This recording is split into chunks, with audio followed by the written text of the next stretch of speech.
fakes to Lockhart, looking. Beautiful rhythm. He's got his man. That's Mollison. They fake it there. And beautiful play call. Smith down the sideline for the touchdown. They throw it out. It's picked off. And that is Downey with his 5th interception on the year. They'll go deep. Wow, what a catch by Keon Richardson. The ball's on the ground. Jacob Watson falls on the loose leather. Oh, Odell is stuck down right there. You want to find the open area. Look at Richardson. He just sits down, finds where the red jerseys are not. Can play better in the second half, especially defensively. Well, looking left, throws left. Got a man knocked away. Lockhart's got plenty of room on the outside. A good block. 40, 35. Got a little block. He's got room. 50, 40. And runs it up the middle. Still on his feet. 10, 5. Pay dirt. Touchdown. Look at the push, the power, the pressure. Head. Hands off. Smith the touchdown. One game scenario. If you would have said that before the season, one game to play T County to get in the playoffs, we would have taken it.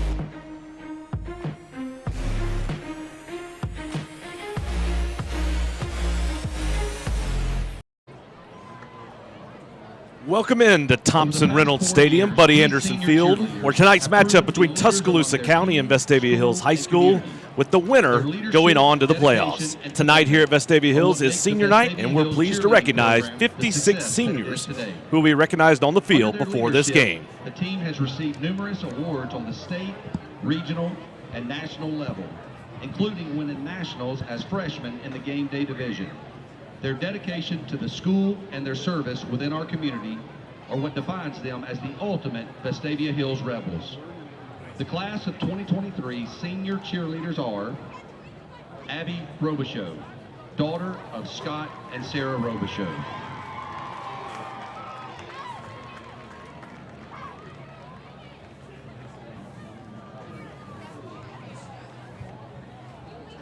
Abigail Taylor, daughter of Roddy and Catherine Taylor.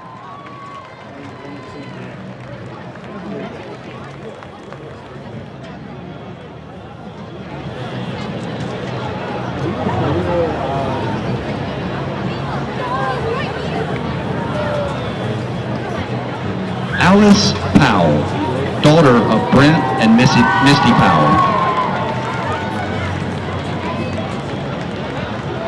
Amelia Powell, daughter of Brent and Misty Powell.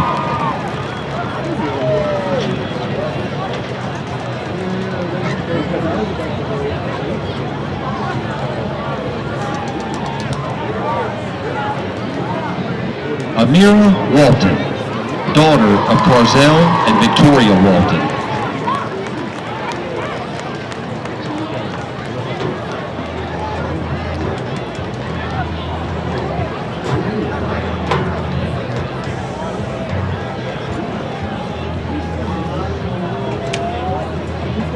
Arden Hudson, daughter of Hunter and Jacqueline Hudson.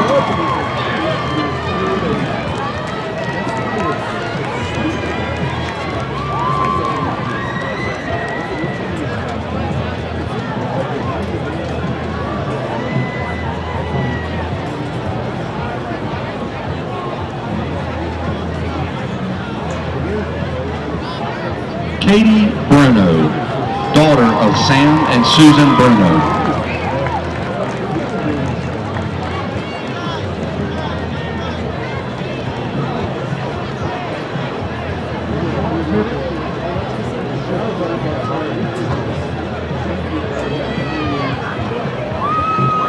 Katie Culbertson, daughter of Josh and Jennifer Culbertson.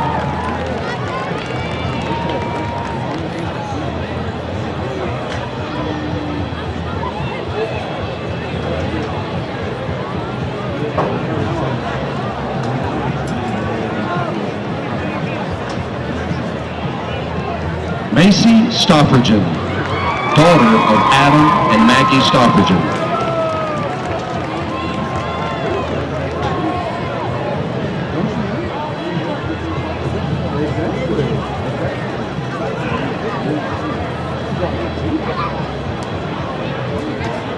Co-captain Marley Jackson, daughter of Todd and Amy Jackson.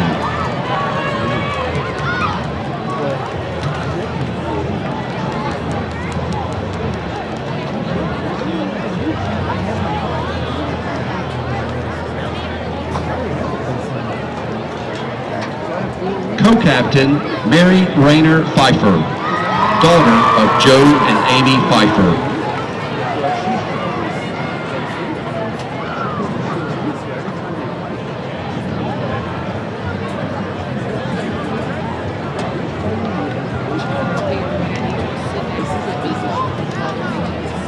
Captain Molly Coleman, daughter of Brian and Rachel Coleman.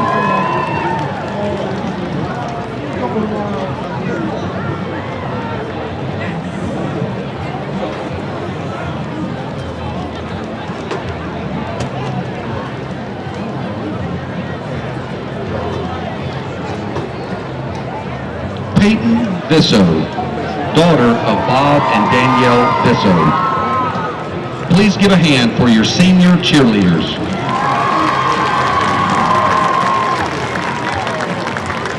Now we will recognize our senior football players and managers.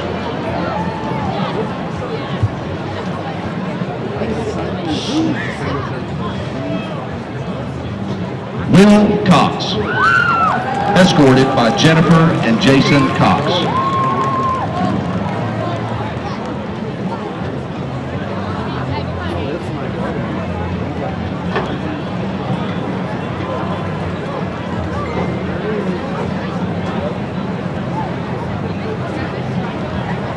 Brady Johnson, escorted by Suzanne and Mitch Johnson.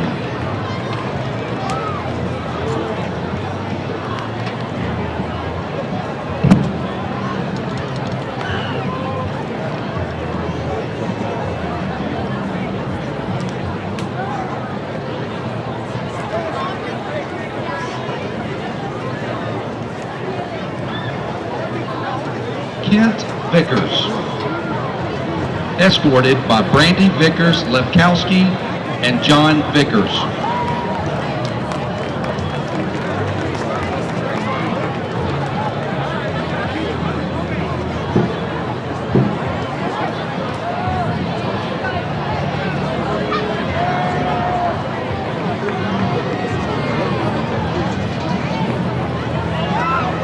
Grant Downey, escorted by Kim and Mark Downey.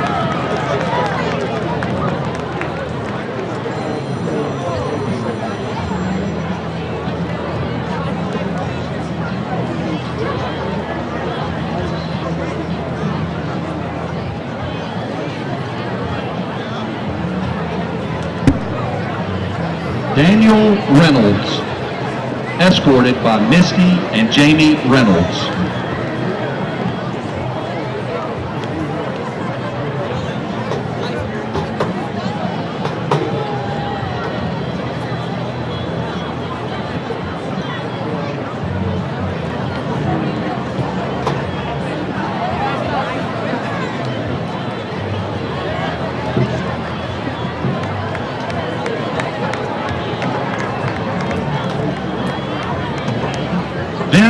Visser, escorted by Christina Visser and Randy Visser.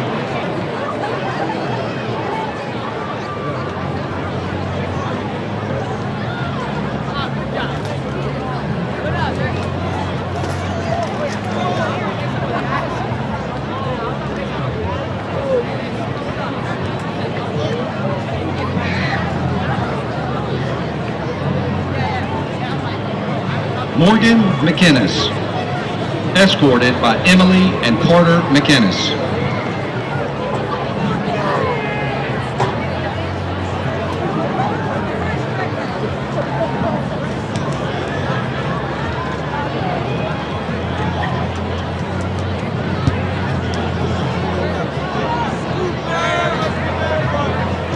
Gaines Johnson, escorted by Ashley and Jay Johnson.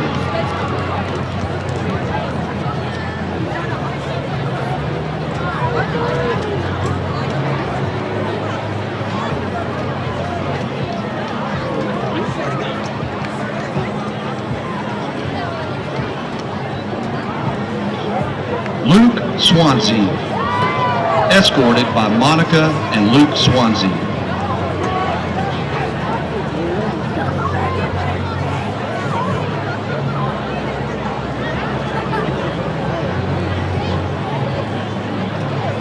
Michael Dobbs, escorted by Christine and Jay Dobbs.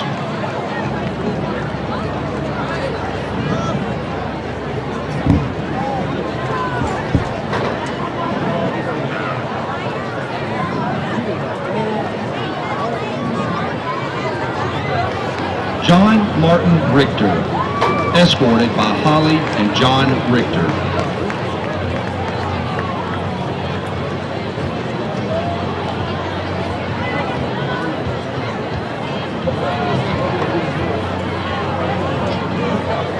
Houston Owen, escorted by Devlin and David Owen.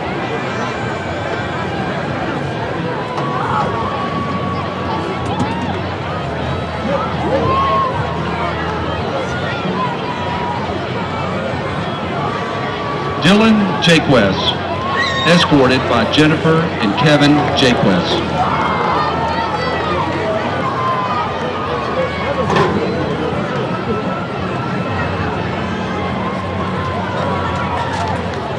James O'Neill, escorted by Bradley and Kelby O'Neill.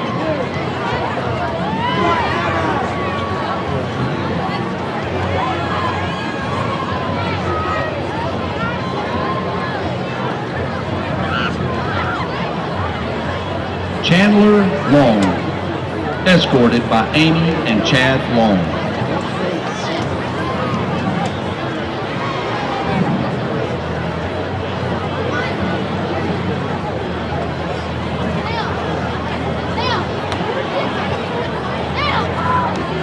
Thomas Wadby, escorted by Pam and Tom Wadby.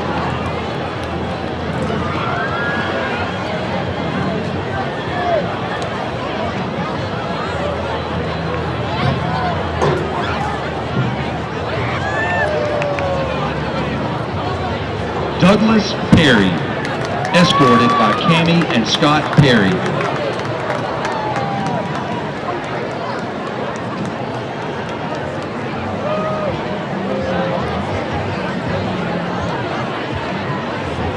Chase Rose, escorted by Beth and Charlie Rose.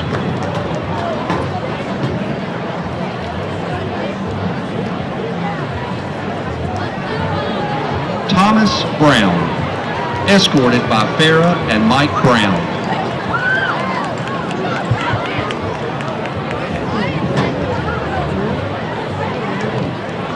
Jack Lockhart, escorted by Becky and Mark Lockhart.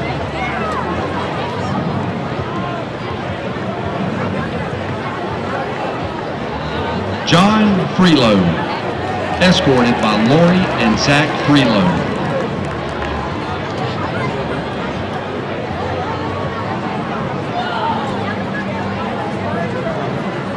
William Douglas, escorted by Carolyn and John Douglas.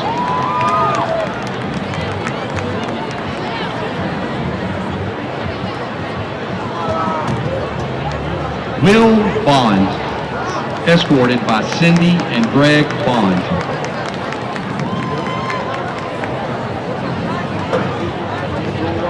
Will Sasser, escorted by Beth and Mark Sasser.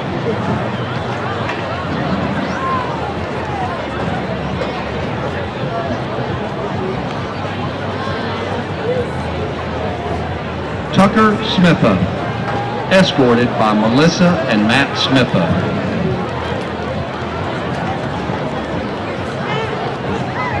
Griffin Thompson, escorted by Lee and Kurt Thompson.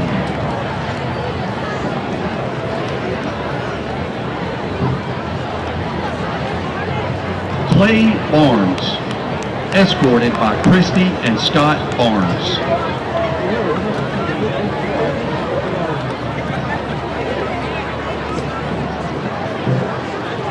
Samuel Hansen, escorted by Julie Shute and John Hansen.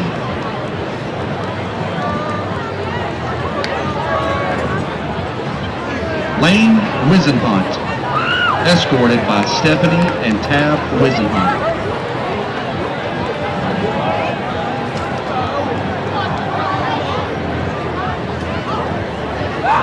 Riggs Manown, escorted by Alice and Steve Manown.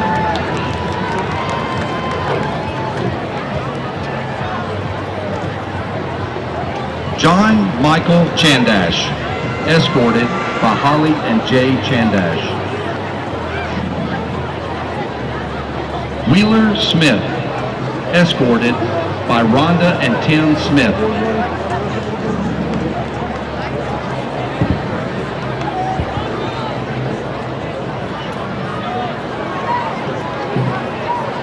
Glenn Porter, escorted by Jennifer and Frank Porter.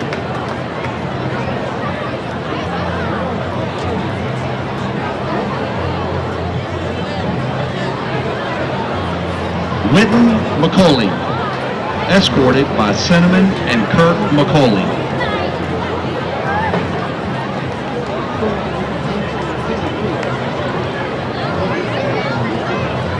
Hudson Hager, escorted by Amy and Keith Hager.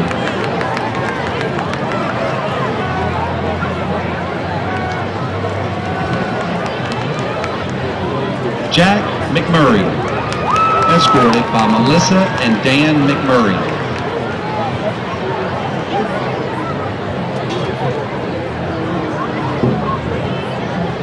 Mitch Taylor, escorted by Barbara and Steve Taylor.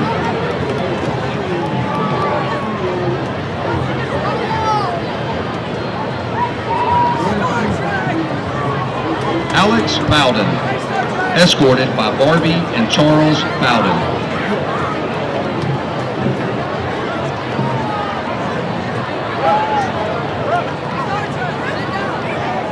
Jack Murphy, escorted by Wendy and Clint Murphy.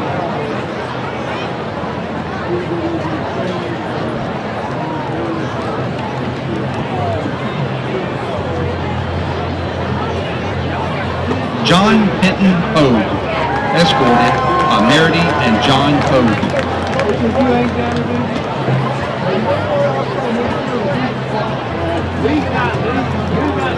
Warren Ainsworth, escorted by Molly and Brad Ainsworth.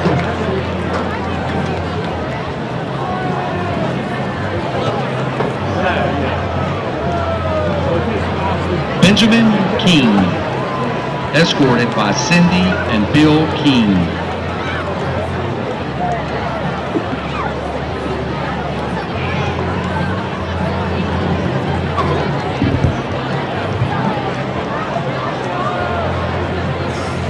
Andrew Sykes, escorted by Paige and Hastings Sykes.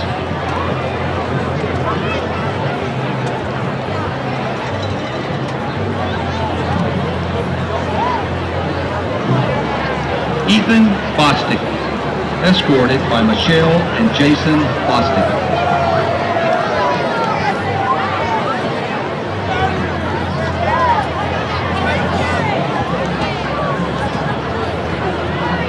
Kayla Glass, escorted by Deanne and Braxton Glass.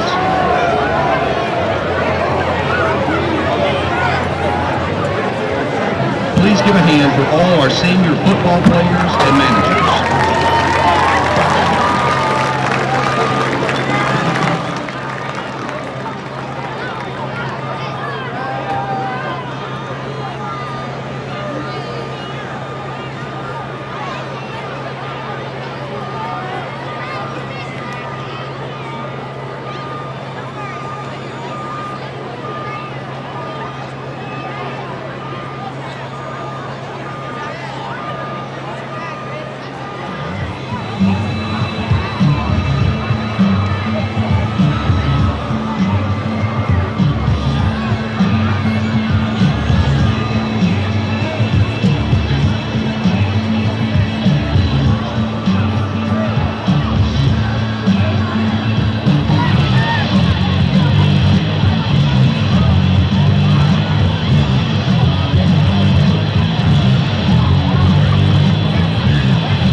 that is the class of 2023 being recognized here tonight at Vestavia Hills High School. We'll be back to preview tonight's game right after this break.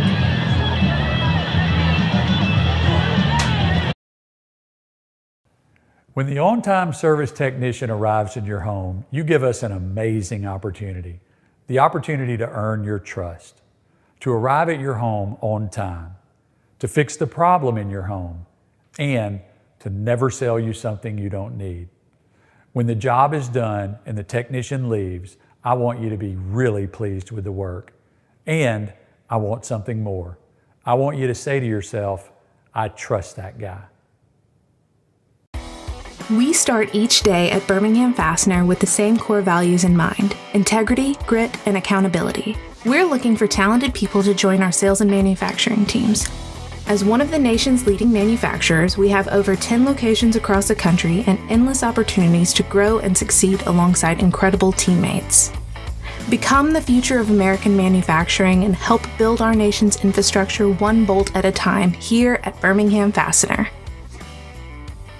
Dr. Melanie Petro has a simple philosophy.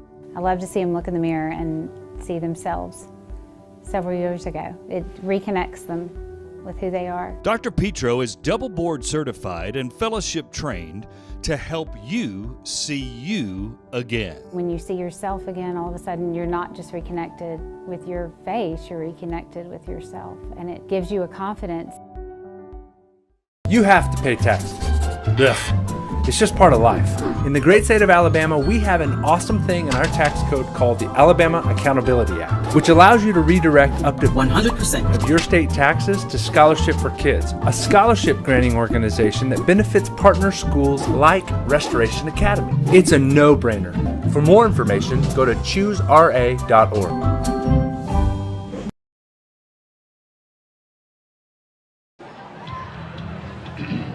Welcome back to the Vestavia Hill Rebels Tuscaloosa County Wildcats pregame show. Scott Griffin, Chad Pilcher here. We're glad you're with us. As you take a look at the field, we had the seniors there. There was a ton of them, Chad. I mean, I'm wondering if we're going to have a football team next year. There's so many seniors there. Yeah, that's a special night for these young men and for their families when you get the opportunity to really celebrate what you've done for the last 4 years, playing a part of this program, and even more so on a night like tonight when you're playing at home for your last game as a senior, and if you win, you get a chance to go to the playoffs and continue playing. So it's going to be a terrific game tonight. Let's take a look at the schedule, as we always do, as we get ready for tonight's game. Vestavia started out incredibly difficult in the front end. Mountain Brook, Thompson, Hoover, all in those first four. They dropped to 1-3, but they've started clawing back. Won several in a row, had that tough loss at Hewitt-Trussville, but last week got the win at Oak Mountain to get to 4-4. More importantly, to get to 3-3 in the region. And tonight they face Tuscaloosa County, who is also 3-3 in the region. All right, as we go on and look at the schedule tonight for the region, as you talked about, Hoover-Thompson is for the top spot. The top game you see is for a playoff spot, so both those games important. Those are the two games that matter. Hewitt-Trussville is set in the 3 spot in the playoffs. Tuscaloosa County and Vestavia Hills are fighting for that 4 spot. There's only 1 spot, so you have to win this ball game to make the playoffs. And then finally, the region standing, as you see, the Vestavia Hills Rebels and Wildcats is pretty easy to see. You look all the way to the far right, they're locked at 3. Tonight decides it. Yeah, talking about the schedule, you never know how it's going to play out, but this has played out perfect in the best region in high school football in the state of Alabama. Tuscaloosa County, Vestavia Hills. One of those is going to be 4 without the T beside it. Same thing for Hoover and Thompson. They are playing tonight. One's going to win. All right, you're watching the Rebel Nation Sports Network. We'll take a break and come back with more. We start each day at Birmingham Fastener with the same core values in mind: integrity, grit, and accountability. We're looking for talented people to join our sales and manufacturing teams. As one of the nation's leading manufacturers, we have over 10 locations across the country and endless opportunities to grow and succeed alongside incredible teammates. Become the future of American manufacturing and help build our nation's infrastructure one bolt at a time here at Birmingham Fastener.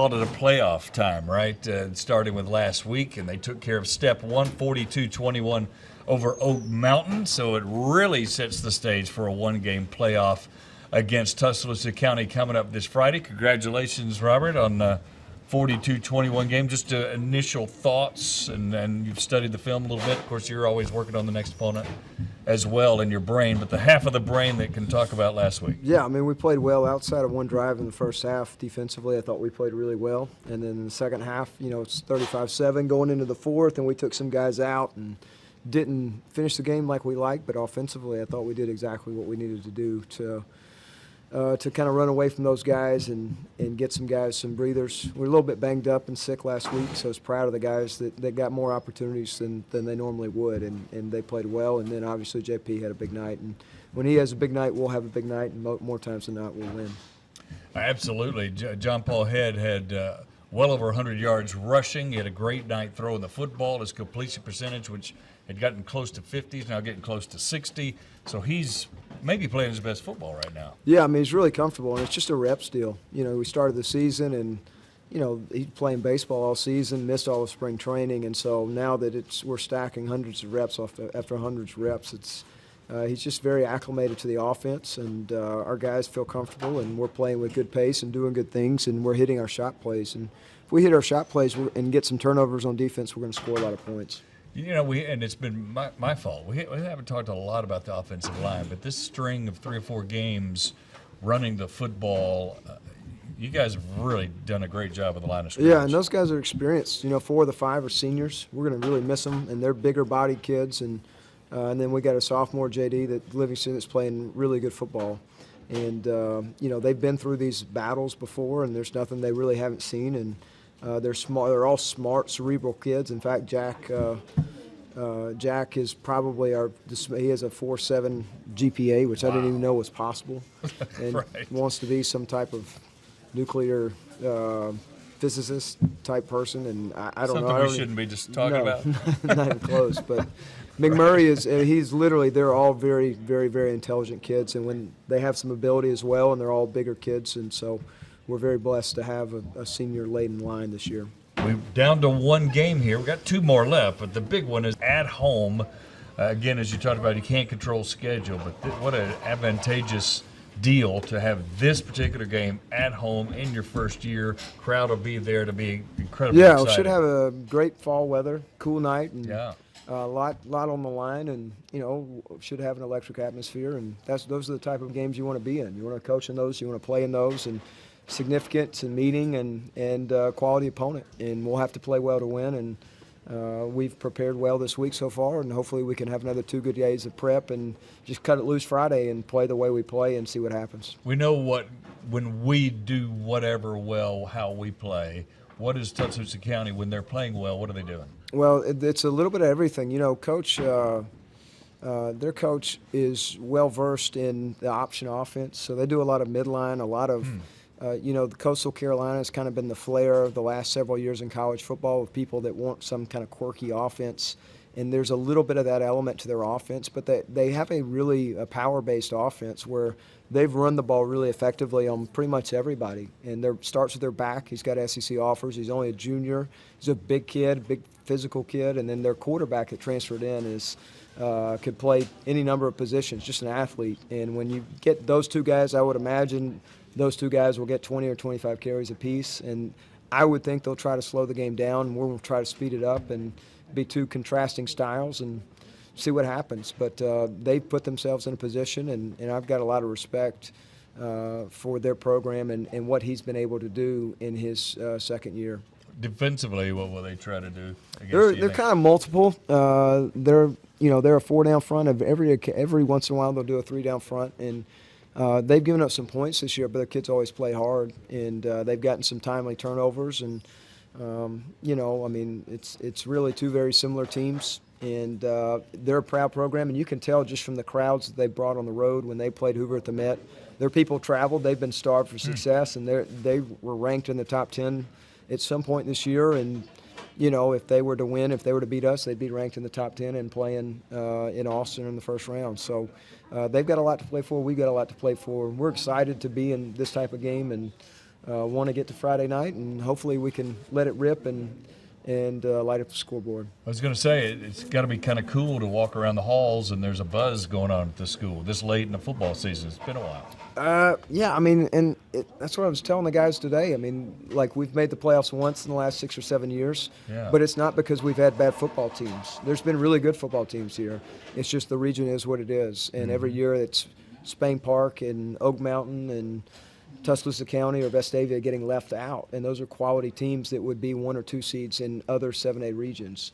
And it just is what it is. It's the SEC West of football, and but when we have this type of opportunity, especially at home, then we need to play well to win, and that's kind of the expectation.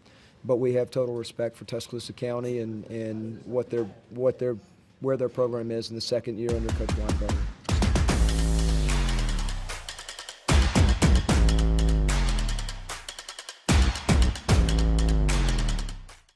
Lifeline's ministry is necessary because God has ultimately called the body of Christ to manifest the gospel to vulnerable children. We see it beginning in the Old Testament in the Pentateuch.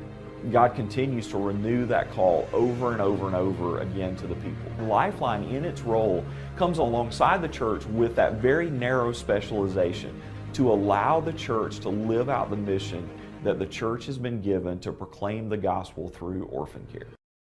A game without a crowd is just a scrimmage. A performance without an audience is just a rehearsal.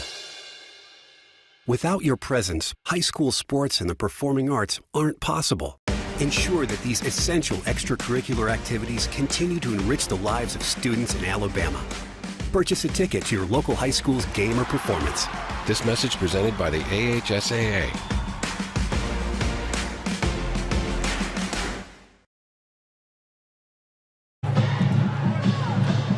Welcome back to the Rebel Nation Sports Network. Scott Griffin, Chad Pilcher, BJ Milliken roaming the sidelines, and our outstanding crew here bringing you the playoff game in essence tonight. And Chad, tell us who's going to defer and win the toss here. Yeah, Tuscaloosa County won the toss. They deferred. Vestavia will receive, which is what Coach Evans likes to do anyway. So Vestavia will get the ball. And it's going to be big for Vestavia to start early. Jacob Watson out tonight defensively for Vestavia. They're already a little bit thin in the defensive side of the football. And so in the games where Vestavia's been successful, they've come out, they've scored quickly, and they've gotten ahead and taken the leads. In fact, in the 8 games thus far this season, Vestavia has outscored its opponents 85-20 in the first quarter. And in talking to the coaching staff this week, they believe that is very important to get off to a fast start, and they're going to receive and have the opportunity to do that. All right, we're about ready for kickoff. Tuscaloosa County, of course, in the road white helmets, white jerseys, white pants with the blue piping down there. The Rebels, of course, in the home red helmets, the blue jerseys, and the gray pants with the blue and red piping down the pants. We're ready for kickoff, and there it is, as Keon Richardson will field it at the 12. Cutting across the mid part of the field, and a nice 21-yard return as he'll get out to the 33-yard line. We'll have our starting lineups a bit later on in the game tonight. So Vestavia will come out, and Chad, I expect that foot to be on the pedal. Absolutely. John Paul Head going to be featured, had a huge game last week with 5 touchdowns. William Tunsmeyer missed the game last week for Vestavia with the flu or the sickness. He's back, but he lost about 15 pounds during that illness period. So he's back. We'll see how he is from a stamina standpoint. But I think you're going to see a heavy dose of John Paul Head here tonight, both running and throwing the football. Richardson and Mollison, everybody coming in motion on that right side, making it strong to the short side of the field. Head runs that way. He's still on his feet, and he'll be very close to a first down. Yeah, this is the Tuscaloosa County defense that has had a tough go of it, especially later in the season. Last week against Thompson, they were down 42-0 at halftime, gave up 4 touchdowns in the first quarter. Head throws out the swing to Tonsmeyer, and he'll get about 5 yards and a Royal Automotive first down for Tonsmeyer, who was sick last week and did not play in that game. 22 led First and 10. Tonsmeyer, right side, got a bevy of blockers in front of him, cuts behind him, and he's got another first down on the 11-yard run. He looked plenty healthy there. Did Tonsmeyer nice run. He goes out. Jack Lockhart comes in at the running back spot, and Vestavia going very quickly back to the line of scrimmage. First down at 10. They fake it to Lockhart. Head hit, throws it, and had to throw it a little before he wanted to. Mollison was there, but he had pressure. Yeah, good play action there by the Rebels. Mollison releasing to the outside, headed to the numbers, got behind the corner. Ball led him just a little bit too much and incomplete. So second down and 10. As they hand off, that's Lockhart, who had 99 yards last week. He gets about 8 on that one. It'll be third down and 2. Lockhart, the senior, playing his final home game. Nice run again. Vestavia going sideline to sideline early in the running game. This time they'll go empty, head in the backfield by himself. Ainsworth, Smith, Richardson all come right. They ran right last time. They do it again. Head cuts inside his block of Mollison. Also over there, Jack McMurray. And I think it's another Royal Automotive first down. So that makes it to the 34-yard line. Head did a good job of following his blockers that time. But it was a botched defense by Tuscaloosa County. There's actually some more room to the outside as well. Mollison in motion. They fake to Lockhart, going deep. Got Richardson. Oh, just over his head. Defending on the play, Mason Ray there. And the timing just off. It could have been an open play, but Head threw it to where he thought Richardson would be. Yeah, decided to take the shot. Richardson got a little bit of contact down the field. Good no call by the officials. Vestavia has taken a couple of shots early in this game. A lot of shifts, too. They'll line up in one set, and you see here now 4 guys shifting to the right side. Second down and 10. Head around the right side. McMurray block. He gets knocked down at the 30. He'll get about 4.5 yards on that carry and quickly back to the line, ready to go again of the Rebels. Strong tackle by Quillen Hale in the secondary, but a good job by Head staying behind his pads and delivering the blow on contact. It's Tonsmeyer, right side. Boy, they're wearing out the right side, and Tonsmeyer is down to the, let's see where they mark him, right at the 23-yard line. That's another Royal Automotive first down, so the Rebels racking up first downs very rapidly. Really nice block on the edge by Tucker Smitha. Good push. And you're exactly right. Vestavia doing whatever they want to do on the ground in the early going. First down and 10 from the 23. Head play action to Lockhart. Throws it out. It's got a man. It's Smitha. He goes up and gets it, fumbles the football, and is fallen on by the Wildcats. And are they called a touchback? Yep. Yeah, so wow. well executed play. But as Smith is trying to fight to get in the end zone, you're going to see the ball get knocked out. Nice throw by Head. Better catch by Smitha. Going behind his body, trying to fight for the end zone, and just a good job by Mason Ray of as he makes the tackle, he gets his hand in there and strips the ball. Tuscaloosa County recovers. That's Junior McNeil in the end zone. And so a touchdown for Tuscaloosa County and a great drive for Vestavia goes for naught. All right, they drove all the way down, got 4 or 5 first downs, but now they'll start defensively. Sawyer Dearman, the quarterback, hands off to his running back, and that is Kevin Riley. And Riley is a guy that has some SEC offers, Chad. Yeah, this is a guy you're going to watch. He's had an outstanding year, already has 1,100 yards rushing on the season. He has offers from Arkansas, South Carolina, Miami, Penn State, and they're going to keep racking up. This is a very good player in the backfield as Riley, and you're going to see him carry the ball a great deal here tonight. Second down and 5, a pitch back Riley again.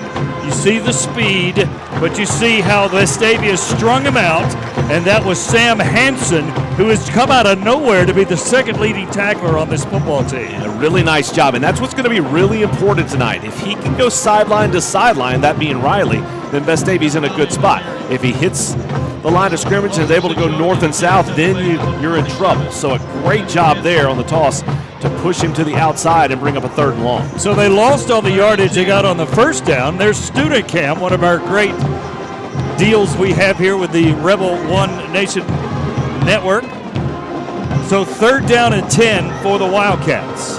They don't go as fast as Vestavia, but they can go fast. Dearman with a ball fake. He's under pressure.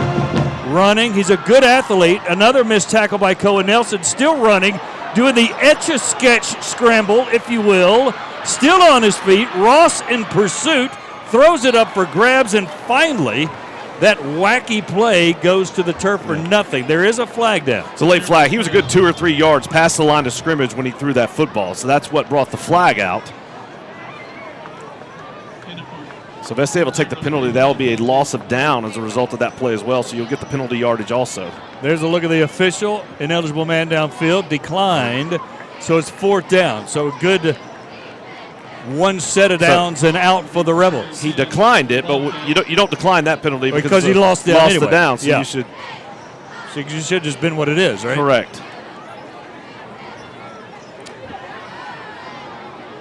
Now they're going to enforce the yardage. Yeah, you don't decline that penalty because it's loss of down. It's a penalty yardage play and a loss of down. So the officials 5 yards go back. Right on top of it and making me say it because I'm just following him. But that's a big. You saw on that last play. That's what makes this coaching staff nervous. That's what Dearman can do, the way he moves around. And when you combine that with Riley and Dearman and their ability to move, that's a dangerous combination. And it's why Tuscaloosa County has been so much more successful this year than they were the year before. He's only 5'10", 165, but has great escapability. There's the punt. And that's a 40-yard kick. Downey will take it right there at the 45. So let's take a look at tonight's starting lineups for the Rebels.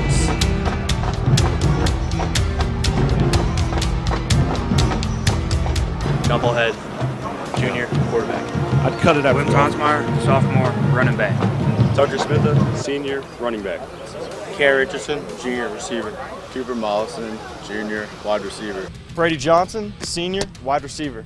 Jaden Daniels, junior, receiver. Hudson Hayes. All right, we come back to the action. Vestavia so fast we can't even get to the starting lineups. Paul Head runs 7 or 8 yards, and we were behind a little bit because of the senior festivities that were going on, and we certainly didn't want to meet that, so we apologize for that. But it's 2nd down and 2 for the Rebels. Lockhart following his block, great patience, cuts inside. He's still on his feet. Lockhart, 15, 10, 5. Touchdown! Touchdown, Lockhart. What a run. He followed him, was so patient with his blockers. Take a look. This offensive line is doing a great job getting a push, and then Jack Lockhart shows off the speed coming into your living room. Big start for the Rebels there on their 2nd drive as Lockhart dives into the end zone for the touchdown. What a great run by the senior on his senior night. He gets a touchdown. The kick by Shirley is up and good. Timeout on the field. We'll take a break. The Rebels on top 7-0. You're watching the Rebel Nation Sports Network. Lifeline's ministry is necessary because God is ultimately called the body of Christ. You hear me now or no? To manifest the gospel to vulnerable children. It's an absolute certainty that God has called the church to be the vehicle to minister to orphan and vulnerable children. We provide for the church what the church is not prepared to provide for herself. And Lifeline, in its role, comes alongside the church with that very narrow specialization. Renew and refresh. JH Outback focuses on strengthening family bonds with spouses, parents, and children to help in spiritual growth and life purpose. Join us for a fun-filled weekend together in an undistracted environment enjoying the outdoors with great food, entertainment, and live music. JH Outback coming to Birmingham October 28th through 30th and also next spring April 21st through 23rd. Scott Griffin, Chad Pilcher, B.J. Milliken, a great crew on hand. Even the backups are coming in on the crew. We'll talk about that later. Rebels on top 7-0 against the Wildcats as Shirley will kick it around, and it will be taken at the 3. 15-20. Rebels usually pretty good on kickoff returns, but that one returned by Hale Killen. 23-yard return. Let's go to B.J. Milliken with senior night. It looked like I'm worried about us having a team next year, B.J. Yeah, 56 seniors on this field. tonight for the Vestavia Hills Rebels. Only they are kind of used to winning on senior night. 2017 was their last loss on senior night, but their last playoff appearance, 2019. So only one playoff appearance in 6 years. So a lot of these guys looking to send these seniors off with a playoff berth. That was what several of them talked to me about this week. Excitement about sending these seniors into the playoffs. Sending them out the right way tonight would do that. Thank you, BJ. And let me correct that, because 56 includes cheerleaders and managers, but it's still a heck of a lot of football players. 9 of the 11 on Rebels defense are seniors, as there's a nice play out there as Dearman threw the pass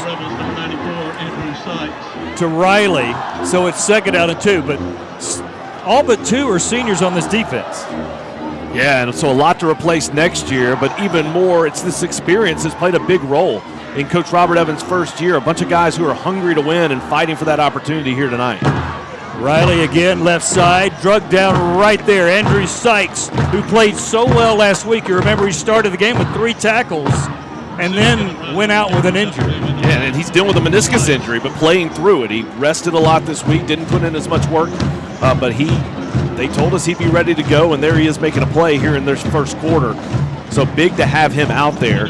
Tuscaloosa County does pick up the first down on that carry. Now, Sykes is a defensive lineman with 41 tackles. How good is that? Richter leads the team with 45 from the linebacker position. Dearman on the keeper on that right side. He'll pick up 3 or 4 before he's tackled down after that. Sykes, Wheeler Smith, you see him, 55 in there, defensive tackle. Layton Wisenhunt in there as well. And then Ross, of course, is a junior. The rest of them seniors on that front 4 right now. And maybe Wheeler Smith, I'm sure he got the start with the Jacob Watson injury. So 3 seniors starting on that defensive line. 2nd down and 7. Dearman throws it out here. Good close. Look at that tackle by Dobbs.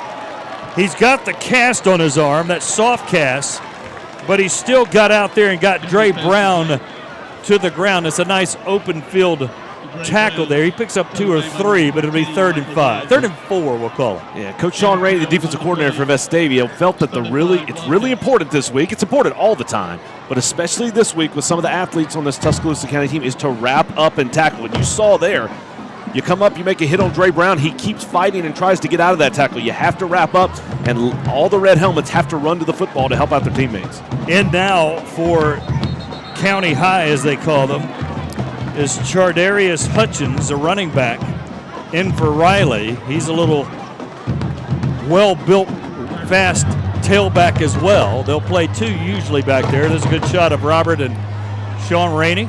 And a good play there by the Vestavia defense. They went down into a stance right before the snap. That caused the Tuscaloosa County offensive line to jump.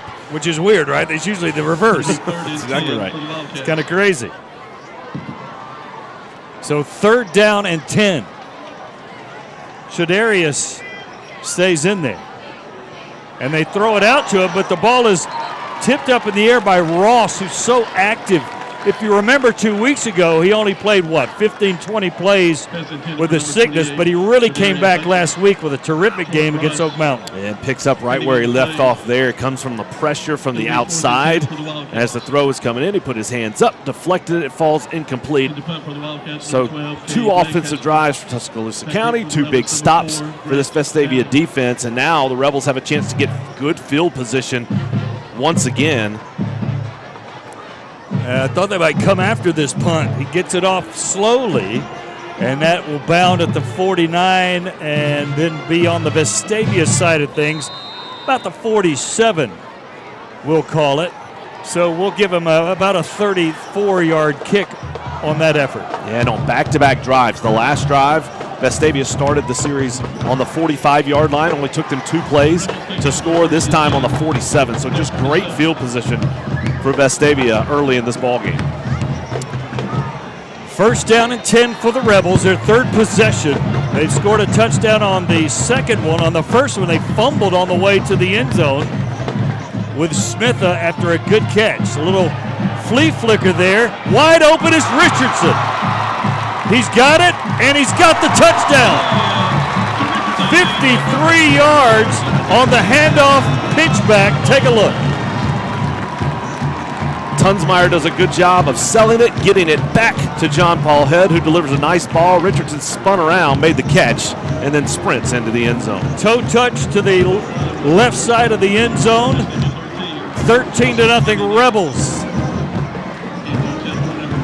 So Vestavia appears they will go for two, but normally they'll come in and kick it, and they do, with Carter Shirley in for the extra point. Shirley has been terrific on extra points this year. He's only missed one, and he gets that one up and good. Timeout on the field. Well, we're going to keep it here and finish the starting lineups. Take a look at those with the Vestavia Rebels.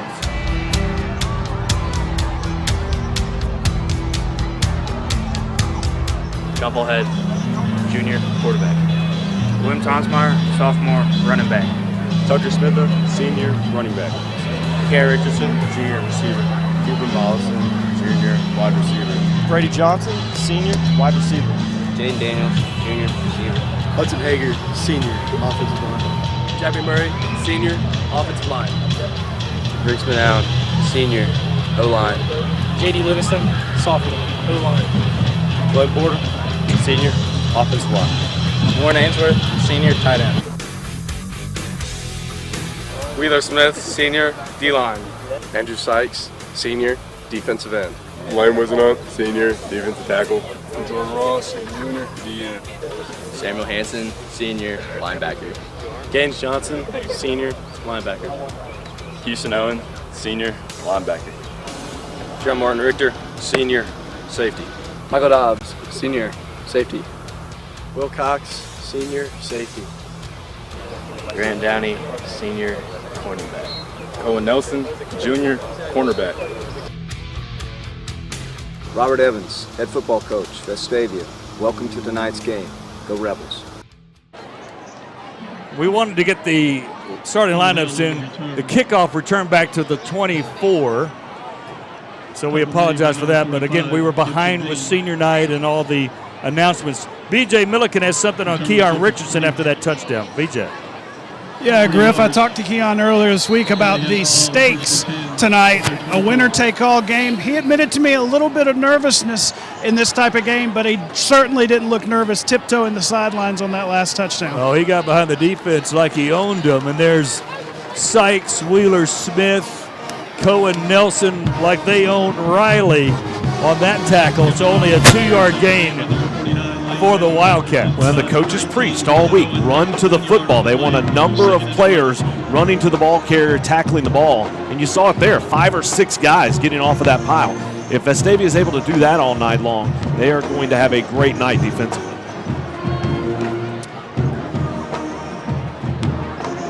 Actually, they lost a yard, so we'll call it 2nd down and 12. They throw it out here again to Riley, and that ball hit the ground, so that's an incomplete pass. And watch Sam Hanson on this play. Just did an awesome job. The linebacker is set up. There's a diamond formation outside by Tuscaloosa County, and you have to get good push right there on the front receiver and able to try and disrupt that play because the blocking numbers are obviously in favor of the offense. But Hanson, out in coverage from his linebacker spot, just did a great job of taking on the front receiver, pushing him back. And that's what caused the ball to fall incomplete. So 3rd down, and we'll call it 12 with 4:12 to go in the first quarter. Dearman drops back, he's stacked, football loose. I think County High fell on it. I didn't see who got Dearman. I think Wisenhunt. I may have missed that. We'll take a look on the replay. It was Sykes on the pressure from the outside. Sykes coming from his defensive line spot just did a great job of wrapping around. And then there's Jordan Ross in there as well to knock it loose. So Sykes, Ross met at the quarterback, knocked the ball loose. And it's going to be another 4th down punt situation for Tuscaloosa County. So Sykes pick it up where he left off last week. He was so fantastic. Again, making the first 3 tackles. And he's doing it again. This time down, he's got his heels on the 45 of the Wildcats. There's a low kick. This is returnable. Downey, 45, makes a move, cuts inside, and he'll get, he lost the football. Lost the football, flags are down. Let's see. County High says they have it. Flags are down, so we'll have to see what's going on with this. I didn't see who got it. Tuscaloosa County recovered the football. And Vestavia's jogging off the field, so I imagine this penalty is also against the Rebels. So I was about to say Downey had a great return as a hold on Vestavia. So it's an offensive holding. Declined, and the Wildcats will take it. Now, the official signal Vestavia football. On the 32. Now, everybody's confused here, so let's... Now he's corrected himself. Now he's corrected himself. So that's a big break for Tuscaloosa County. Vestavia already up 14-0, was about to get field position inside the 40-yard line, and County has not been even close to stopping them from a defensive standpoint. Instead, the fumble gives the Wildcats a little bit of life. It wouldn't have been a death knell, but it would have been a life support maybe, right? There's Riley again inside off tackle, but he's met by a ton of Rebels. Will Cox leading the way. He'll get 3 or 4 on that left side. And that was Riley's 5th carry of the night. That's going to take him to 4 yards rushing in total. So far in this ball game, Vestavia's done a really good job of wrapping him up. He's had a couple of carries for negative yards. So a strong start defensively for the Rebels. 2nd down and 7, and the snap was off, and I think that's a procedure on the Cats. We will see. We appreciate on-time service sponsoring tonight's game. Remember, they're on time or they owe you 59. It'll be 2nd and 12 for the Wildcats. 2nd down and 12 from the 32. Scott Griffin, Chad Pilcher here. Dearman on the option. Boy, Ross played it well. Late pitch, football loose. Wilcox has it. So Vestavia has it back on the turnover to have it pretty close to where they were going to have it anyway. And Dearman made the right read here, and then just an ill-advised pitch. He was falling to the ground and tried to toss the ball back to Riley. Riley was not ready for it because Dearman had already tucked and started running the football. It was behind him. It falls on the ground. Cox recovers, and just like that, both sides trade fumbles, and Vestavia's in business once again at the 29-yard line. What happens at Ole Miss if Cutcliffe sees Chad Pilcher do that? I want to know. A lot of running, and well, he was watching Eli Manning throw it. He had to watch it sometimes. John Paul Head, whose dad, of course, Paul Head, played here at Vestavia and Ole Miss too. He's a really talented player, and he gets about 7 over that side. Head with 707 yards rushing. That's missing a game. So he's very close to a 1,000-yard pace. And there's another run, and that is a Royal Automotive first down. Tonsmeyer with that first down carry. Head acts like he's going to run it and then runs right into a ton of interference there. Jackson Sprayberry among those there for County High, as well as Blake Christian. So that'll lose 2. It'll be 2nd down and 12. John Paul Head rolls right, throwing on the run, wide open. Brady Johnson, and that's a touchdown. How about it?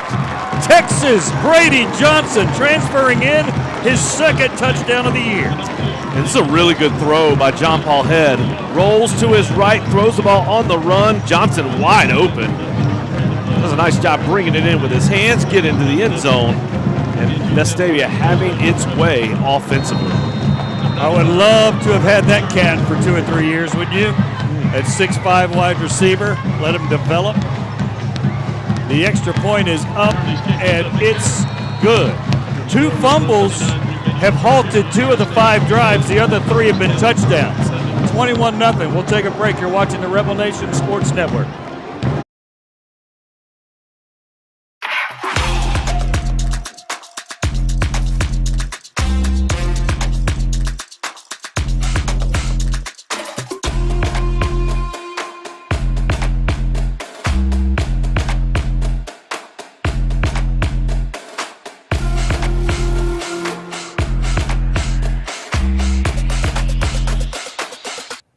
When the on-time service technician arrives in your home, you give us an amazing opportunity.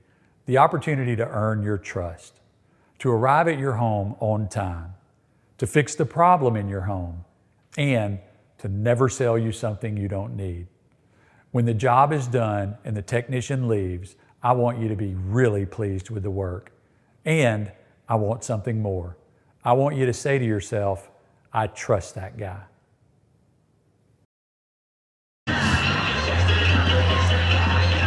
Welcome back to the Rebel Nation Sports Network. Scott Griffin, Chad Pilcher, B.J. Milliken here. Rebels rolling right now. The playoffs are smelling good right now. It's only the first quarter. 21-0 though for the Rebels as they're jumping on the Cats. Shirley with the kick. It's returnable at the 7. And halted right there. A lot of Rebels in on that action. I see Chase Rose, senior linebacker, in on that tackle. Also Cross Tonsmeyer, I think, who's a freshman running back, in on the special teams. Vestavia off to a great start against this Tuscaloosa County team that comes in 5-3 on the season. For perspective on where they were, last year 1-9. They haven't been to the playoffs since 2014. So this is a big year for Tuscaloosa County, and it's the second season under head coach Adam Weingarten just to be in this position, to have a chance after being, again, 1-9 last year, haven't been to the playoffs in a long while, and in this opportunity. Yeah, 2 teams on the rise, right? Absolutely.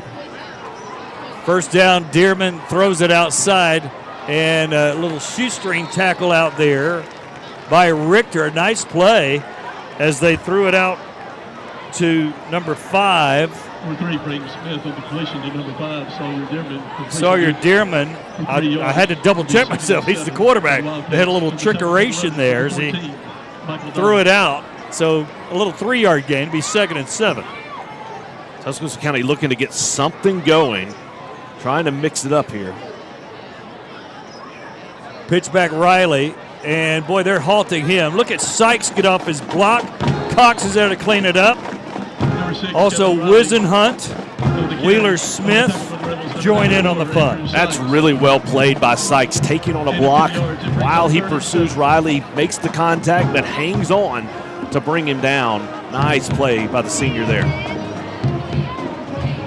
3rd down and 5. Beautiful look there by Fletcher Tubbs on the sideline camera. 3rd down and 5 from the 33-yard line. Dearman thought about throwing, tackled immediately. He has nowhere to run. John Martin Richter right there to drag him down for another loss. You said it. There's seniors all over this field here tonight, but John Martin Richter has had just a great season. It started in week 1 where he came out against Mountain Brook and just showed up big time, flying all over the field, making plays. He's continued to do that throughout the season, and that was a really nice play there on a 3rd down to force another punt for the Wildcats. Defense is playing terrific. Timeout on the field in the middle of the quarter. We'll take a break with them. You're watching the Rebel Nation Sports Network. Dr. Melanie Petro has a simple philosophy. I love to see them look in the mirror and see themselves several years ago. It reconnects them with who they are. Dr. Petro is double board certified and fellowship trained to help you see you again. When you see yourself again, all of a sudden you're not just reconnected with your face, you're reconnected with yourself, and it gives you a confidence. Said I'm all about it. Yeah, yeah, yeah, yeah, yeah, yeah. Said I'm all about it. Yeah, I'm all about it. Said I'm all about it. Yeah, yeah, yeah, yeah, yeah, yeah, yeah.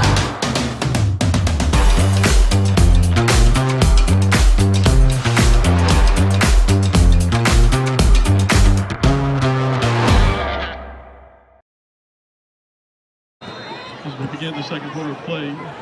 As the second quarter gets ready, Scott Griffin, Chad Pilcher, B.J. Milliken, the Rebel Nation Sports crew, and County High has to punt it away. There's a low squabbly kick that will bound around and deaden itself on a Vestavia roll to the 46-yard line. So once again, not only are the Rebels' offense rolling, the field position's been fantastic. Yeah, on the last 3 punts, 45, 46, 47.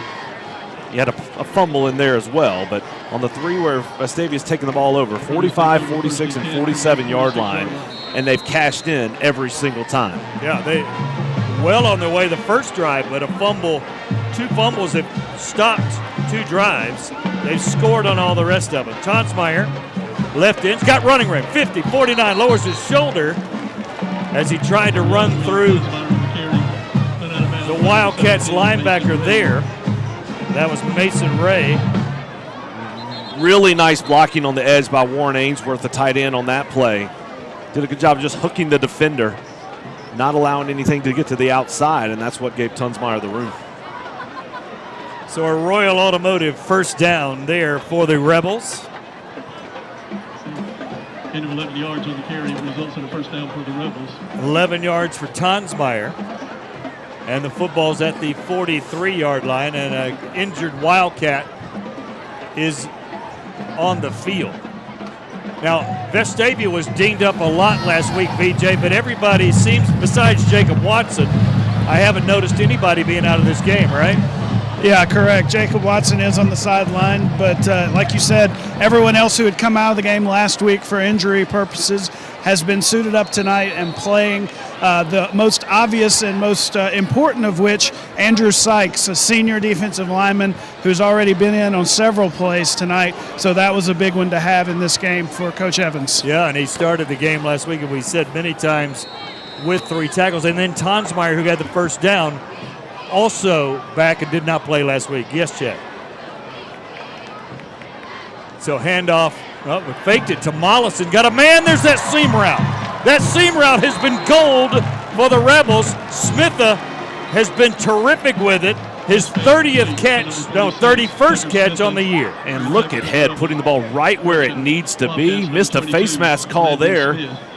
As Landon Smith was making the tackle, he banged to the ground. His helmet fell off. He also grabbed Smitha's face mask, but now he's headed off to the sidelines. Vestavia, 1st and 10 at the 17. That seam route on the play action has just been gold, has it not, all year? And when you run the ball as effectively as Vestavia does, that's going to make those linebackers step up, and that gives you that extra room right behind them. Unbelievable. Switch over to the wide side of the field now. They've been going to the short side with this. Wide side for Lockhart, but he is dropped down pretty much right there on that play as Clayton Allen for the Wildcats drags down that senior. I dare say that's the first time we've seen Tuscaloosa County get a stop at the line of scrimmage in the run game. Tonsmeyer, right side. You spoke too soon. There's number 2. Back to back. There's number 2 right there. Drew Keller comes in, and Robert Evans doesn't like that noise.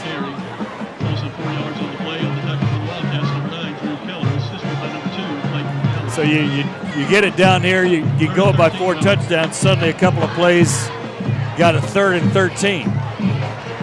Might be 4 down territory though, we'll see. Head, dropping, looks, nobody there. Mollison had done a little route out in the flats, and it looked like he was throwing a post. Yeah, miscommunication. Head looked to the sideline. Mollison ran an out route, was standing open at the 15. Seemed like Head thought he was going to go more of a corner route, like a little bit flag. deeper. So he threw that. It falls incomplete, and that's going to bring out Carter Shirley for the field goal attempt. Set it up at the 36-yard field goal attempt. Let's give him 7, because that would be a record. I think his only make this year is 36. So this is right at 37. It is up. It's good. Carter Shirley. He's been terrific for the Rebels this year. And it's 24-0 Rebels. We'll take a break. You're watching the Rebel Nation Sports Network. We're building on-time service to become Alabama's most trusted company. With air conditioning technicians, plumbers, electricians, and appliance repairmen you can trust. Technicians who won't try to sell you things you don't need, who are honest in figuring out the problem and repairing it, and are backed by the on-time service satisfaction guarantee. You can trust the on-time service technician to do the right thing. You have to pay taxes. Ugh. It's just part of life.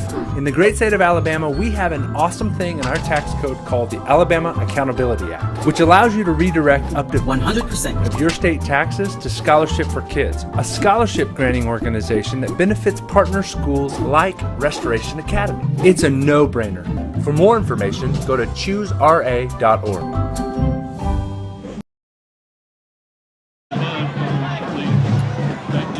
Welcome back to Thompson-Reynolds Stadium. Buddy Anderson Field, Scott Griffin, Chad Pilcher, Carter Shirley with a 37-yard field goal, career long. Angled kick there, and it's returned by Sawyer Dearman, the quarterback. He's bringing it past the 20, giving chase of the Rebels. That's a little bit too far, but he is pushed out of bounds over there by Spence Hanna, a sophomore defensive back with the tackle. There's a flag down. He's going to bring that one back on what's a nice return by Dearman. There's a good look at Spence Hanna. Should get some playing time next year. In the other region games, we've gotten updates. Oh, yeah. Into the first quarter, Hoover up 7-0 on Thompson. Thompson's gone for it multiple times on fourth down in Hoover territory, but failed to convert. So the Hoover defense coming up big in the early going. That is for first place. The loser will be second place. Hewitt Trustful is locked in at number 3, and they always take week 10 off. That's Josh Floyd's philosophy, and that's what he does. And they're finishing the season strong, currently up 28-0 on Chelsea. Excuse me, you're right. They're playing tonight. They'll be off next week. But they always take the last week off, which is not a bad philosophy if you make the playoffs. 1st and 10 here. We're worried about the Rebels, and they're up 24-0 in this playoff game. Boy, a dangerous pass. Dearman again catching it as the Wildcats come in, and Dearman's such a good athlete. Braden Smith comes in a lot of times at quarterback, and he threw it out to Dearman there. I'm not so sure that I'm better with Dearman getting the ball in his hands out there, huh? I'd be trying to get him in space and let him use his legs. You know, they like to run option game, and we've seen some of it. We saw a really bad pitch on one of the option plays, but if you could get Dearman and Riley out on the edge in some option game, that has a chance to be very effective. Dearman hands to Riley. He's stuck down again. Boy, the Rebels are just all over. Will Cox, Sykes again. 2 seniors there. He got 2 or 3, but right now, Riley has 8 carries for 8 yards. And the most impressive part, it's not just one. We've seen very few plays where it's just one Rebel defender making the tackle. It is multiple defenders every single time getting a hat to the football. So 3rd down, and we'll call it 6. Good look at Dearman and Riley there. Again, Riley, Penn State, Miami. Did you say South Carolina? Arkansas. Yeah, some teams looking at him for sure. Dearman looked like he didn't have anybody to hand off to. Now he's going to run it. Gets away from Wisenhunt. Throws it now. Nothing doing. Another crazy play as Hansen was back there defending. They had a mismatch on the speed, but Hansen was close to it. And talk about a guy who can just play all over the field. We've seen Hansen now a couple of times tonight defending in the secondary from his linebacker spot, but going back and defending receivers, defending running backs who are running routes, and he's done a really fine job, both whether he's outside defending in the pass game or inside defending against the run game. So Rebels look like they're going to back off here and set up for the return. There's the kick, pretty good one as it's bounding. It takes a favorable Wildcat roll, now rolls back to the 45 or so. But again, the Rebels set up shop somewhere around the 45 and in. It's amazing. They're playing on the Wildcats' end of the field, even after kickoffs. Rebels take over 1st and 10 from their 46. With the way Vestavia is playing offensively tonight, it may not matter where these drives started, but it sure is a lot easier when you only have to go 55 yards as opposed to 80. 1st down and 10 Rebels. Smitha in motion. Hedges gets it, tucks it. He does that a lot. Running on the 50, 45, still on his feet. That lower body strength just keeps him churning down to the 38-yard line. That's obviously a Royal Oaks 1st down. And this is the type of run that is fun to watch. Watch him get inside the blockers, push one down, hop over him. Now you've got open grass, cuts back, gets grabbed, has some more contact, twists, spins. What a run. He won't go down. 1st down from the 39. Boy, long ride there on Lockhart. Throws it. Richardson, touchdown. He rode Lockhart for 3 seconds before pulling it out of his belly and throwing it to number 8. What is a run pass option supposed to look like? It's an option. You wait until the very last minute, head pulls it out, and there is Keon Richardson. That's the second time tonight he has spun around to make a catch, and on both of those plays, he ends up in the end zone. Richardson came in with 30 catches, 295 yards. Tonight he has 2 catches for 92 yards, and he's doubled his touchdown output in this game. Everything working for Vestavia so far tonight. They put up 287 yards of total offense. Coming into this game tonight, Tuscaloosa County was scoring 26.6 points per game. Tuscaloosa County was giving up 27.7 points for an entire football game, and we still have 8 minutes left in the second quarter, and Vestavia's already put up 30. 287 yards for the Rebels. The Wildcats have 8. 8.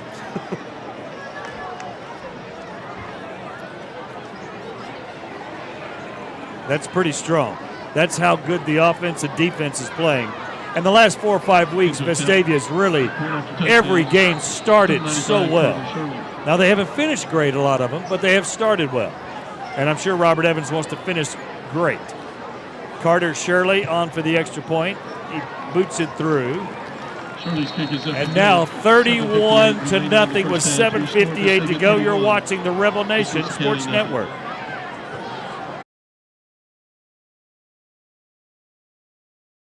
Lifeline's ministry is necessary because God has ultimately called the body of Christ to manifest the gospel to vulnerable children. It's an absolute certainty that God has called the church to be the vehicle to minister to orphan and vulnerable children. We provide for the church what the church is not prepared to provide for herself. And Lifeline, in its role, comes alongside the church with that very narrow specialization. We start each day at Birmingham Fastener with the same core values in mind: integrity, grit, and accountability. We're looking for talented people to join our sales and manufacturing teams. As one of the nation's leading manufacturers, we have over 10 locations across the country and endless opportunities to grow and succeed alongside incredible teammates. Become the future of American manufacturing and help build our nation's infrastructure one bolt at a time here at Birmingham Fastener. Welcome back to the Wildcats Rebels, brought to you by On Time Service. They're on time, and they owe you $59. Great place to go for any electrical, heating, cooling, plumbing, service needs to your house. Carter Shirley on for the kick. Vestavia up 31-0. Run back, and Houston Owen and some other mates are there, and once again, they'll start around the 22, 23-yard line. Good special teams work. And they've been pretty solid all year, to be honest with you, on the kickoff coverage. They've done a good job. Now the challenge for Vestavia is don't relax. We saw that a little bit last week, and it's hard. You're talking about 15 to 18-year-old kids, and when you get a big lead, the natural reaction is to relax. You've been geared up for this all week long, how big this game was. You have to win to get into the playoffs. You have to come out and start fast. They did it. They've done everything that they needed to do so far, and now what Coach Evans is going to be preaching to these kids is don't stop. Continue to play the way that you have. Because Tuscaloosa County, we've talked about it, they have athletes at the quarterback and running back position who can break a run just like that and give them a little life. Well, there was relaxation a little bit against Oak Mountain, and they came back and got it within 14 in the fourth quarter. That's not what Robert Evans wants. Throw downfield, knocked away. Great defense by Dobbs with the one hand to jump up and knock that away, as that was the backup quarterback again, Braden Smith in. Defending on the play for the Rebels. Trying to throw it down to incompletion, brings up 2nd and 10. Drew Keller, I think, down there for the reception, but it knocked to the turf. It's 2nd down and 10. Just not enough oomph on that football, not thrown far enough, and that's what allowed Dobbs to, and the receiver to stop, go up, and the ball ultimately is knocked down. Handoff Riley, left side. Boy, they got Jersey. They'll drop the football. He had room to run there and forgot to take the football. Number 6, Kevin Riley. You see there what he's capable of doing. There was nowhere to go, nothing to do there on that left side. And then Riley somehow came out of that scrum, but then just let go of the football. I don't think anybody hit him as he was running. He just dropped it. They were reaching for him. And they've held Riley pretty good. 9, I think that's his 10th carry. No, it's 9 for about 12 yards. But he looked like he was going to pick up a first down there. Dearman looking to run. Drug down right there. Lane Wisenhunt strong enough with one arm just to knock him down. It's not a sack. He gets a couple of yards, but it's a good play. And it's 4th down. I've said it before, but my daughter's 2nd grade class, they had pen pals. And Lane Wisenhunt is her pen pal, which is really cool of these guys to take time during their week to go visit with elementary kids. And that's some of the things that a lot of folks don't see. You may just see what's happening on the field, but a lot of these young men doing a lot of great things off of the field as well. 4th down and 5. Downey back at the 38-yard line. And he'll catch it there. That's the worst field position for Vestavia in a while. And it's still pretty good. Yeah. It's just bad compared to where they were. That's right. But they're almost near the 35-yard line at the 34. 31-0. Now, you know what Robert Evans' message will be in the half, right? We still got 6 minutes to go, but he's going to act like it's 0-0. Everybody coming over here to the left now, including Brady Johnson. Fake handoff Lockhart. That didn't fool anybody. About 5 cats are there to knock down hit. And that looks like where Tuscaloosa County's made an adjustment. Vestavia's been doing a lot of those shifts, and what you saw early in the game is they were over-shifting was Tuscaloosa County. That time they've shifted one man back, and they were able to make the stop. Throw it out to Lockhart. Good block by Brady Johnson. Lockhart on the corner. He's got a first down, 48-yard line. Kudos to wide receiver blocking. When you have a long run or long pass, as you know, Chad, usually there's a wide out blocking somebody. Yeah, good job by Johnson and good job by Lockhart of just scraping right off of that block. Head gets the ball to him on the run, puts it in front of him, and then Lockhart did a good job of following, but looks like this one's going to come back. Oh, wow, they had a penalty. I didn't see a flag, and we'll see what the penalty is about. Blocking the back. So it was a good block, but they're going to say it was in the back. Interesting. You see that sometimes, too, out there when you're a wide receiver. If you're coming, you're getting a quick hitter. If they turn on you, or if they spin. That's what I think happened, because it looked clean to me. Right. But he must have spun and kept blocking him. So that'll make it 2nd down and 19. It erases that Lockhart catch. Play action. Head hit. Fumble. County High's got it. Picking up and rumbling. Big 95. And he's finally tackled by Vestavia's Cooper McIntosh. Excuse me, not Cooper, but Jimmy Moxley, James Moxley, with the tackle coming from the right tackle. So that just had ugly written all over it. That was big Alvonte Smith rumbling down the field. Tuscaloosa County hasn't had much to celebrate here tonight, but that time just an all-out blitz. They brought pressure. And not only did Head get hit by Wildcat defenders, you saw Rebel offensive linemen there that banged into him as well. The ball came out, and finally a big break for Tuscaloosa County. So everything was rolling along, and now all of a sudden the Cats are knocking at the door. From the 3.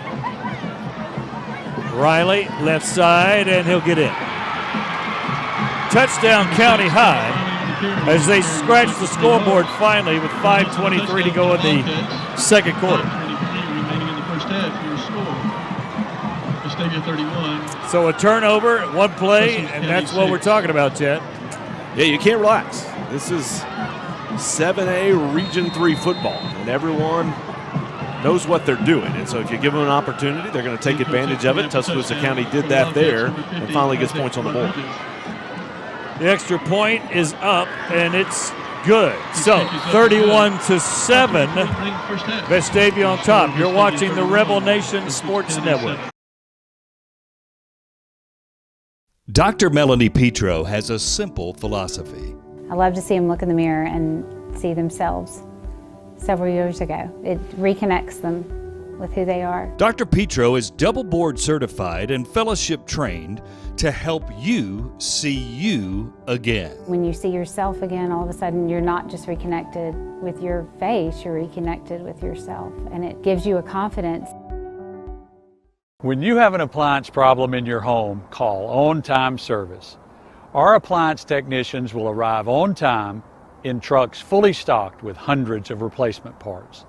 From stoves and ovens, to washers and dryers, to refrigerators and dishwashers, it's appliance repair on time or we pay you $59. And always backed by the on-time service guarantee. For appliance repair, call the Appliance Pro at On Time Service. Rebels. Number 11, Cooper Mollison. Number 8, Keon Richardson. So the kickoff about to take over.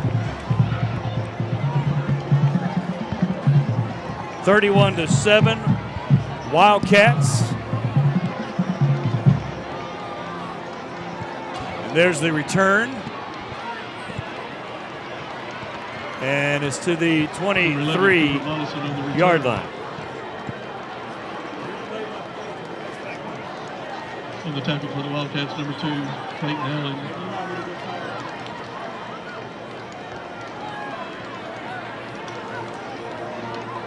Rebels take over 1st and 10 from their 29. So the Rebels take it back after. That's the third turnover, though, Chad. That's the one thing that's not been to Robert Evans' liking. They're -1 coming in, and that's 3 tonight, and heads drop down right there on first down. And that's 3 straight run plays where the Wildcats have made a stop at the line of scrimmage. So clearly some adjustments being made by Tuscaloosa County. The pressure that they're getting not only in the run game but in the pass game. Head dropping back, looking, throws it out. And that's Smitha for his 3rd catch tonight.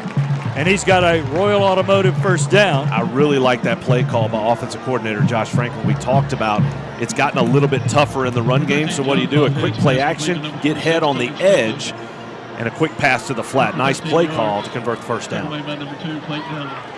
Hand off Tonsmeyer, right side, cuts inside, and he'll be to the 50, close to the 50-yard line, about a 3 or 4 yard gain for Tonsmeyer. 19, Javion Hurd. Gets it to the edge again and allowing these athletes to use their speed. That's a good job by Tonsmeyer. Pick it up 4 yards. You'll live with that on first down all day. Head under pressure, rolls and throws to Mollison, his first catch of the night. That's another Royal Automotive first down. And a pickup of about 10 over there. Mollison had a strong game last week against Oak Mountain. Yeah, this is such a good play by Head. He does a fake toss, he rolls and spins. He took a lick from Junior McNeil as he let go of the football, but still able to stay in there just enough to deliver a nice strike for the catch and run. We'll take a break. 31-7. You're watching the Rebel Nation Sports Network.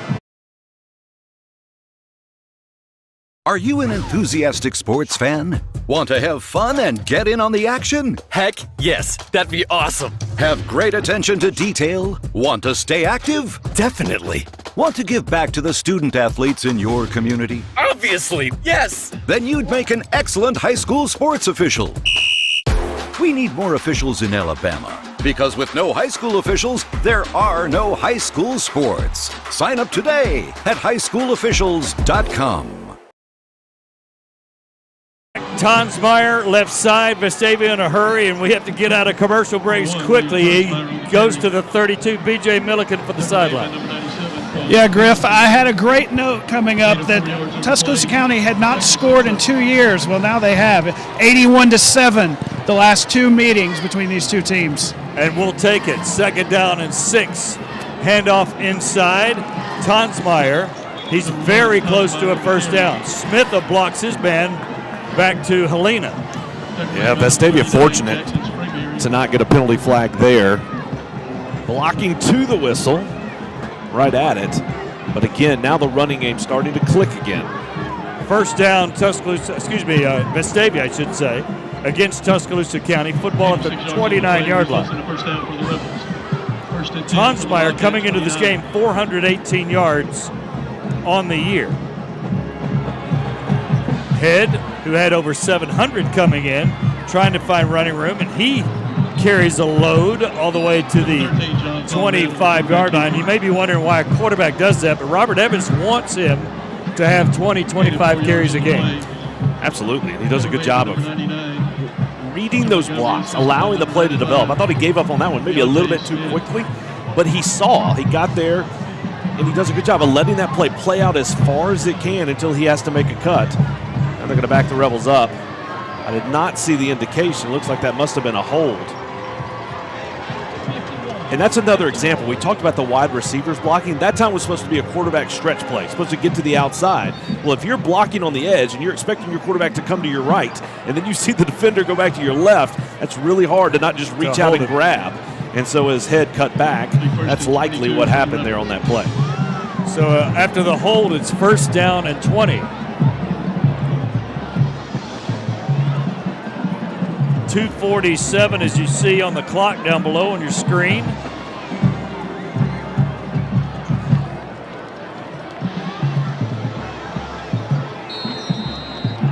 Head tonight, 187 yards throwing, 38 running so far. 3 touchdowns in the air. So he has 15 running and 11 throwing, 26 touchdowns.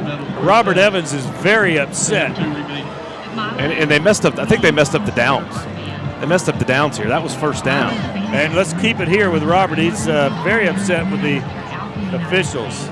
You see him saying first down. It should be first down. The yard marker says second. Vestavia picked up the first down. On first down, that was the run by Head. The holding call was enforced. But when you accept the penalty, you replay first down. And so Coach is obviously frustrated about the penalty as it is, and especially when they mess it up. We can watch Coach back on the screen. That's what the officials are talking about, and he's very animated about that, obviously. And he says, I had to burn a timeout, and it's 2:38 to go. I might want to save that, right? That's exactly right. He made me burn a timeout. And they have fixed the down. You're exactly right. He had to use a timeout to get it right, but the officials have fixed the down. So it's first down and 21 for Vestavia from the 40-yard line. Good recognition on the sidelines by the Vestavia coaching staff. So first down and 10 from the 40. 2:38 to go. Lockhart outside, and he'll get 6 or 7 back there. And it'll be second down at about 13. Good Lockhart, blocking again. Again, the senior, I'm sorry. And I'm just always amazed. He's got such good speed. He falls forward. He's not big at all. As you know, Chad, he's very slight. There's Head going deep. He just misses Richardson for his 3rd touchdown, just to number 8. Good time to take a shot there. A little bit more air, right? Good job of holding him on the play action. Richardson got behind the defenders just a little too much. You said it right. It was a little bit on a line. If you get a little bit of loft under that ball, touchdown. 3rd down, 13 from the 34. Smith flanked off the right tackle. Moxley, Head getting pressure, and he's still on his feet. Throws it somehow. Got it away, and there's a receiver in there. So good strength by John Paul Head to not take the sack. I know you get squeamish looking at that, though. It's a dangerous play. It is. And the one thing about that play is you throw it on 3rd, knowing you're going to go for it on 4th. He may be about to pooch kick. We'll see. But now you definitely have to throw it here on 4th down. And you're right. Shift in the. And they pick up a 5. So that may change the calculus here. So Vestavia was shifting to go back and let Head pooch kick it away. Instead, Tuscaloosa County jumps off sides. That gives it 5. Now it's 4th and 9. You might go for it here. Look, and in high school, it's easy to be adept at that. It's hard to practice against it, isn't it? It is. I mean, it's just, you can tell your guys don't jump, and your natural inclination is to go, right? When you see the guy move. So 4th down and 9, basically 10. Whistle, and that play is dead. He was looking towards Richardson's way again. Timeout. County High. We'll take a break. You're watching the Rebel Nation Sports Network. Lifeline's ministry is necessary because God has ultimately called the body of Christ to manifest the gospel to vulnerable children. It's an absolute certainty that God has called the church to be the vehicle to minister to orphan and vulnerable children. We provide for the church what the church is not prepared to provide for herself. And Lifeline, in its role, comes alongside the church with that very narrow specialization. Renew and refresh. JH Outback focuses on strengthening family bonds with spouses, parents, and children to help in spiritual growth and life purpose. Join us for a fun-filled weekend together in an undistracted environment, enjoying the outdoors with great food, entertainment, and live music. JH Outback, coming to Birmingham October 28th through 30th, and also next spring, April 21st through 23rd. Welcome back. 2:16 to go. Rebels with the football, 4th down and basically 10. Ainsworth in the backfield with Head. As an H-back, he'll stay and block. Throws it deep. Richardson, he's got it again. Have a night, Keon Richardson on the touchdown pass for ball head number 3. Head with number 4 on the night. A couple of plays early, we said just put a little bit of air under that football. This is perfect by John Paul Head. Throw it up. Keon Richardson beats the defender, comes back, makes the catch. This Rebels offense has been outstanding tonight. 37-7. Into a 10-point after touchdown for the Rebels, number 95, Carter Shirley. And the only miscue is a turnover on the 3 that County High turned into a touchdown. We'll take a break. 38-7. You're watching the Rebel Nation Sports Network.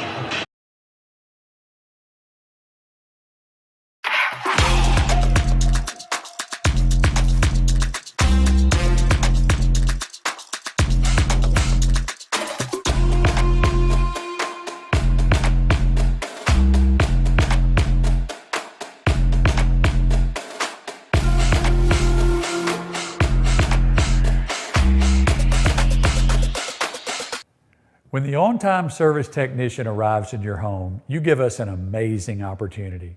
The opportunity to earn your trust, to arrive at your home on time, to fix the problem in your home, and to never sell you something you don't need. When the job is done and the technician leaves, I want you to be really pleased with the work. And I want something more. I want you to say to yourself, I trust that guy. Keon Richardson going nuts. 3 catches, 121 yards, 3 touchdowns. He's only averaging 40 yards a catch. There's the kick from Shirley to the backup tailback, Shadarius, and he is to the 37-yard line. Shadarius Hutchins, who backs up Mr. Riley. So with 2:01 to go, Chad, 38-7, and I'm going to guess when B.J. Milliken visits with Robert Evans, it won't be all roses and fragrance. No, he's going to be focused on finishing the football game, and sometimes the score tells the story, which it does here tonight. Sometimes the stats tell even more of a story. Total yards, Vestavia 359, Tuscaloosa County 31. Dearman throws it out. Boy, it was almost picked. Mollison wanted number 6 so bad. That cat has a nose for the football. You've heard that phrase before. 5 interceptions, 9 passes broken up. That's number 10. Could have been number 6 on the interception. And those are the types of plays that you make during the week watching film. You see the formation, you see the set, and when the play starts, you take off after the football. Grant Downey saw it, He fired off in the backfield, got his hands on it, and knocked it down. He has a knack for that, doesn't he? And I tell you what, Cohen Nelson on the other side, the junior, has gotten a ton better on his pass coverage. He should shine for sure next year as a senior. 2nd down and 10. Smith back in a quarterback, and there is number 6. Number 4 with number 6. His 6th interception back-to-back weeks. Grant Downey gives the Rebels the football. Just drops back into zone coverage, trying to force the ball down the field, and just throws it right to Downey for another interception. I tell you, the ball finds it, doesn't it? It's crazy. We got a flag that came out late. It's like there's radar or something on there. It's got a GPS in his hands when the offense has the ball. It's crazy. The destination is Grant Downey's fingertips. Number 6 interception. Keep in mind, his head coach, Robert Evans, had 9 interceptions as a senior for Vestavia Hills. Yeah, and was the MVP of the state championship game, right? Creeping up on that interception number. We'll have to ask Robert Evans after the game, BJ, if he's upset if Mollison possibly gets close to that record. So the penalty goes against the Cats. And again, the Rebels have they're going to start paying taxes on Tuscaloosa County's side of the field. They're living there. And up 38-7. There's still 1:47 seconds left, and Vestavia has 2 timeouts, so plenty of time to run your entire offense and still put points on the board again before the half. Head drops back. It's a screen. There's nobody around. Tonsmeyer there. 2 blockers on 1. That's an easy touchdown. What a call by Franklin. There was nobody out there to defend. 2 blockers on 1, and Tonsmeyer could have run to Gardendale. And look at this. It's just as perfect as can be. Look at the lineman down the field. That is exactly how you draw it up. Great call as Tuscaloosa County brought pressure. Good patience by Head to let it develop. And look at those linemen just motoring down the field. There's the extra point by Carter Shirley. It is up, and it's good. 45-7. We'll take another break. You're watching the Rebel Nation Sports Network.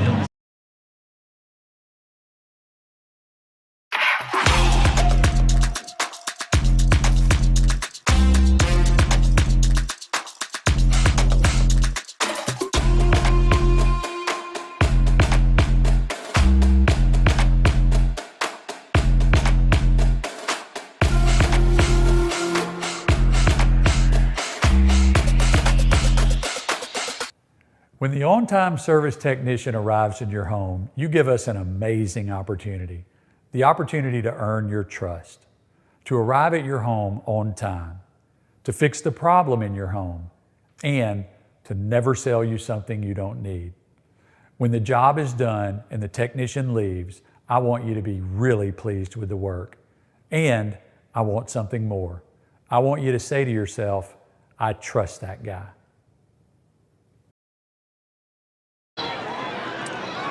John Paul Head, 245 yards, 5 touchdowns passing, 38 rushing. Keon Richardson has 3 of them.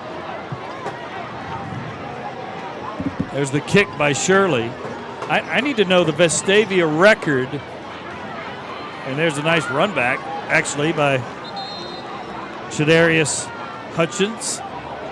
What is the Vestavia single-season record? Does Stephen Gill know? For interceptions? No, for touchdowns. Passing touchdowns. Oh, that's got to be a half record, doesn't it? Look that up. Yeah. We got a lot of stats. We don't get the historical stats. We have to go dig those. Let me see. I've got a historical book in here. Can we get a cat to look that up for us? I might have it. A little homework for Mr. Pilcher. Good look at Will Cox, senior, who's had a good, strong year. Pitch back Riley, left side, cuts inside. Again, they're just so in tune where number 6 is, and number 94 and number 49, Sykes and Wisenhunt, are there to drag him down for a 4-yard gain. Riley only has 34 yards rushing. Gain of 4 yards on the play, 2nd and 6. To me, that's the biggest thing that stood out here tonight. Well, the offense has been number one. Oh, Number two tripping, is the way that they've held Riley in check all night. Dearman under pressure. Ross has him. Got away. Still running and overshoots. And there's another interception. Michael Dobbs gets the interception. Did they call it? Did he not get Called under the it? interception. I think they may call let's take a look. Let's late take a hit. look. Did he get the pick, though? It's not going to matter because there's a face mask against Vestavia. Wow, Dobbs with the broken arm. Thought he had his first on the year. He's number 14 for a moment. I thought it was Downey at first glance, getting number 7. There is a penalty, and that'll put it on Vestavia's 46-yard line with 48 seconds to go.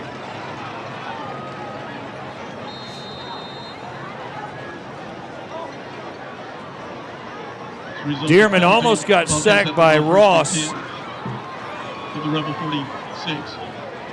Going back, throws it out to Riley in the left flat. Boy, great closing speed by Cohen Nelson. Did a nice job going around the block to stop Riley. You've talked about the way that he's improved throughout the season, and that was just another example of that.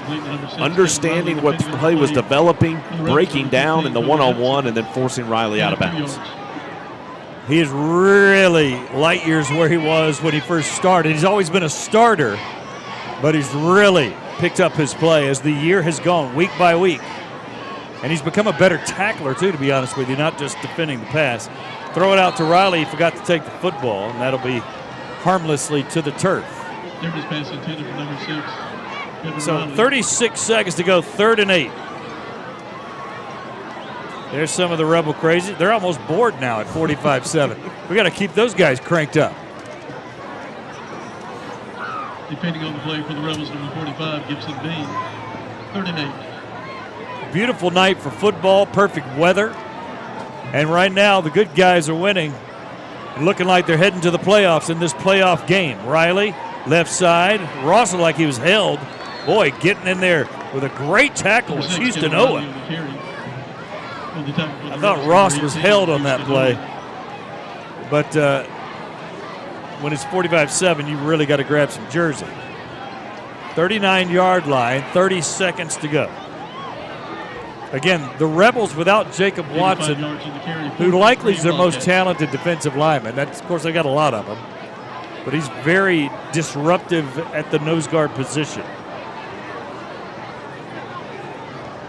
Dearman goes off right side and gets the first down as Sykes drags him down. Okay, it's not good when the students start looking at the cell phones, Chad. Send word down there. Well, it is good if it's because the the score is what it is. Tuscaloosa County calls a timeout. They're trying to put a drive together here at the end. So I wasn't able to find the stats on the touchdowns, but I was able to find some historical stats. Vestavia, since 2000, 47-0 when they score more than 40 points. Wow. We're at 45 here at the half. Another stat just to think about if this game continues to go forward like it is and holds. From 1993 to 2013, Vestavia made the playoffs 20 out of 21 years. Only missed one in that 21 period. Since then, they've only made the playoffs twice.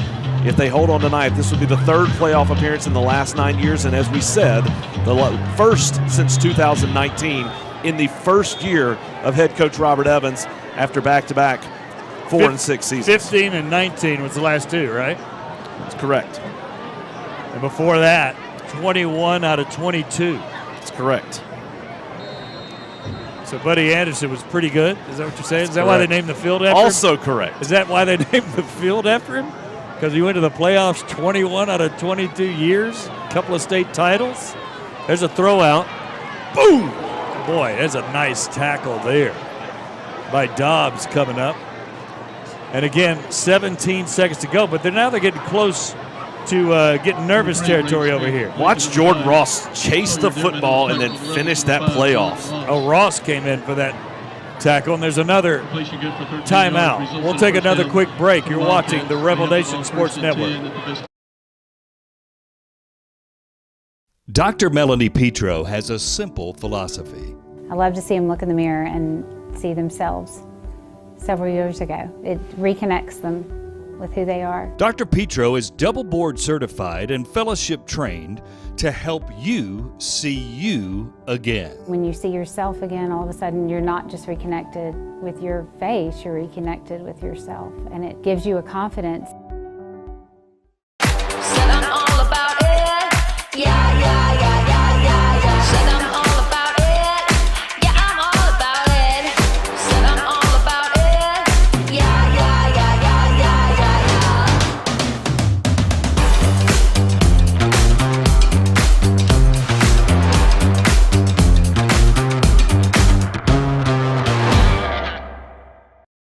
His pass intended for number 6, Kevin Riley. Another short timeout. Incomplete, depending on So the they play. threw a little pass, and Downey, of course, knocked it away for his 11th PBU on the year. And that makes it 2nd and 10, and the Wildcats come in, and they're going to kick a field goal now with 7 seconds to go. This will be 39 yards. The 39-yard field goal is number 50, Isaac Rodriguez.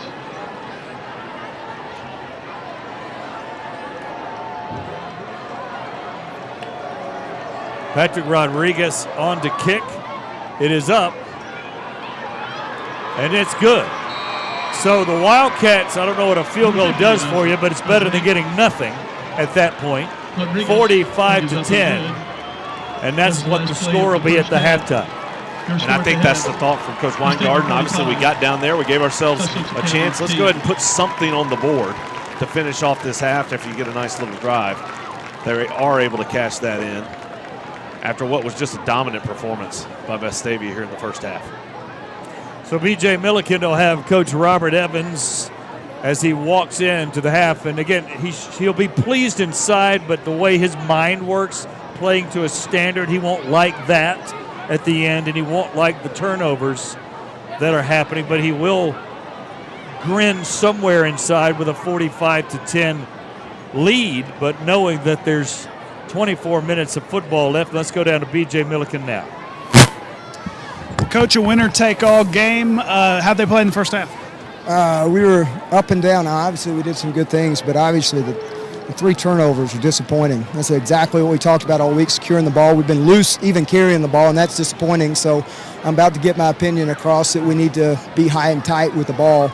But crazy things happen in football games with 16, 17-year-old kids and an oblong ball. So as much as the score is, and look, we'll take it as sloppy as we played at times, we got to have a better plan offensively to deal with the zero pressure, and that's some things we're going to try to get straight. But, you know, obviously if you said you're up 35 going to halftime, we'll take it. But I don't take anything for granted in these games until it's completely out of hand. We talked about finishing all year. How important is it to get that message? It is, because we haven't started well in the second half in a lot of games, and so you know, it's easy to kind of human nature let your guard down, and so we'll try to kind of get them corralled, but we got to play. We got to play, and obviously I don't know if we'll go as fast or take as many chances, but we just need to get through this one and secure our playoff spot and go from there. Yep. All right, that is head coach Robert Evans. We'll have the Vestavia Band and much more. You're watching the Rebel Nation Sports Network.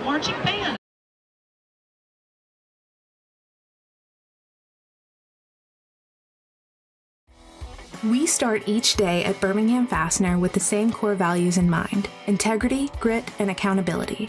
We're looking for talented people to join our sales and manufacturing teams. As one of the nation's leading manufacturers, we have over 10 locations across the country and endless opportunities to grow and succeed alongside incredible teammates. Become the future of American manufacturing and help build our nation's infrastructure one bolt at a time here at Birmingham Fastener.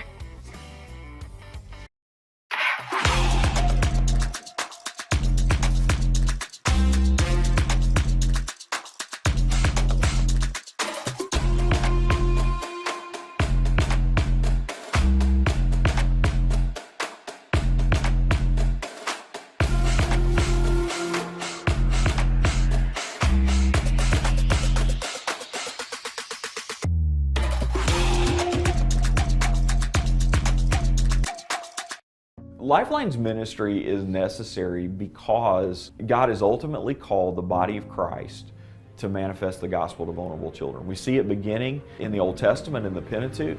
God continues to renew that call over and over and over again to the people. Lifeline, in its role, comes alongside the church with that very narrow specialization to allow the church to live out the mission that the church has been given to proclaim the gospel through orphan care.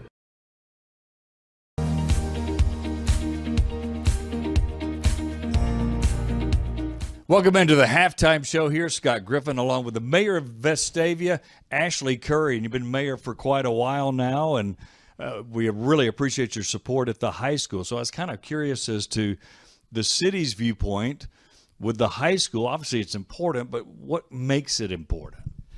What makes it important, Scott, is very simple. The schools are the number one reason that people move to Vestavia Hills.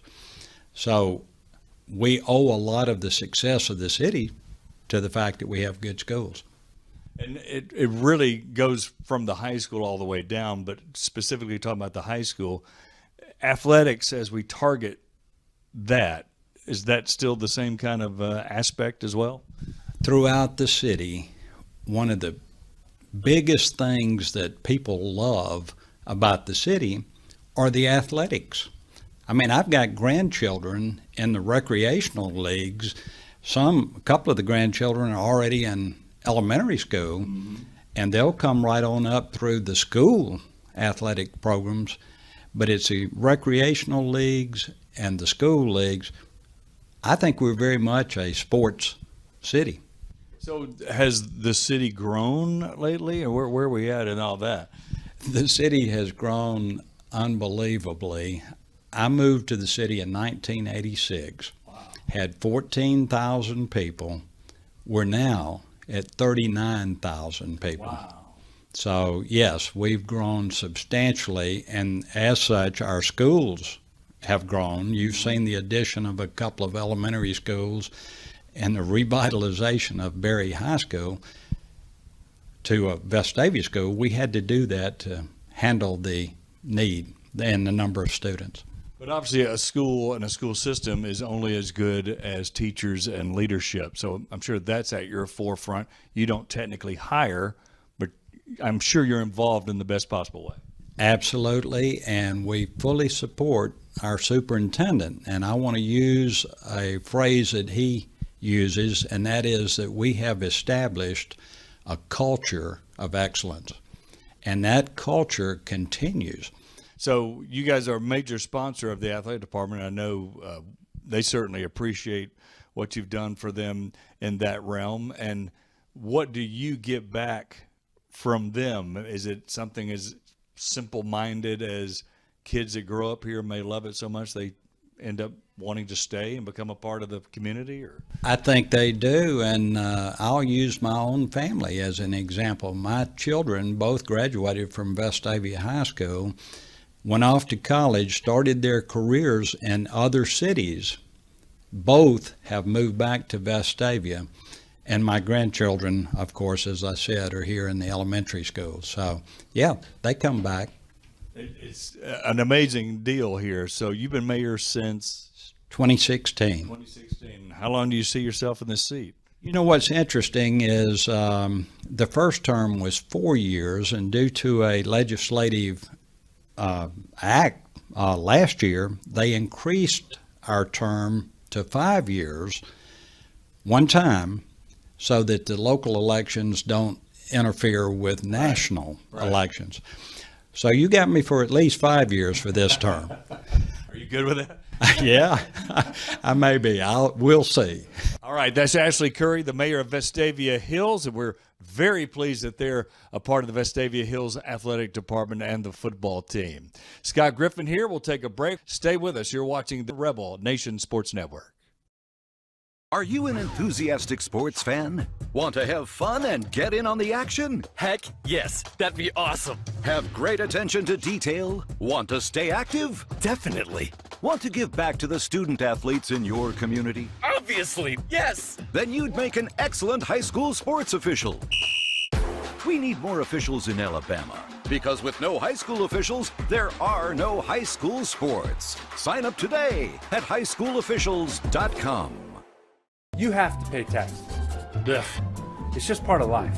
In the great state of Alabama, we have an awesome thing in our tax code called the Alabama Accountability Act, which allows you to redirect up to 100% of your state taxes to Scholarship for Kids, a scholarship granting organization that benefits partner schools like Restoration Academy. It's a no-brainer. Use your tax money for something that will make a huge impact at no cost to you.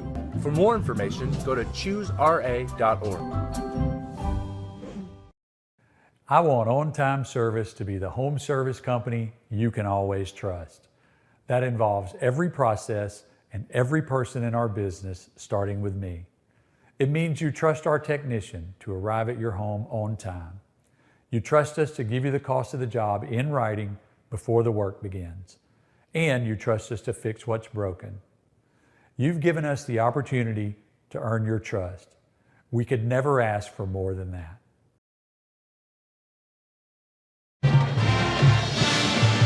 Welcome back to the Rebel Nation Sports Network. Scott Griffin and Chad Pilcher here.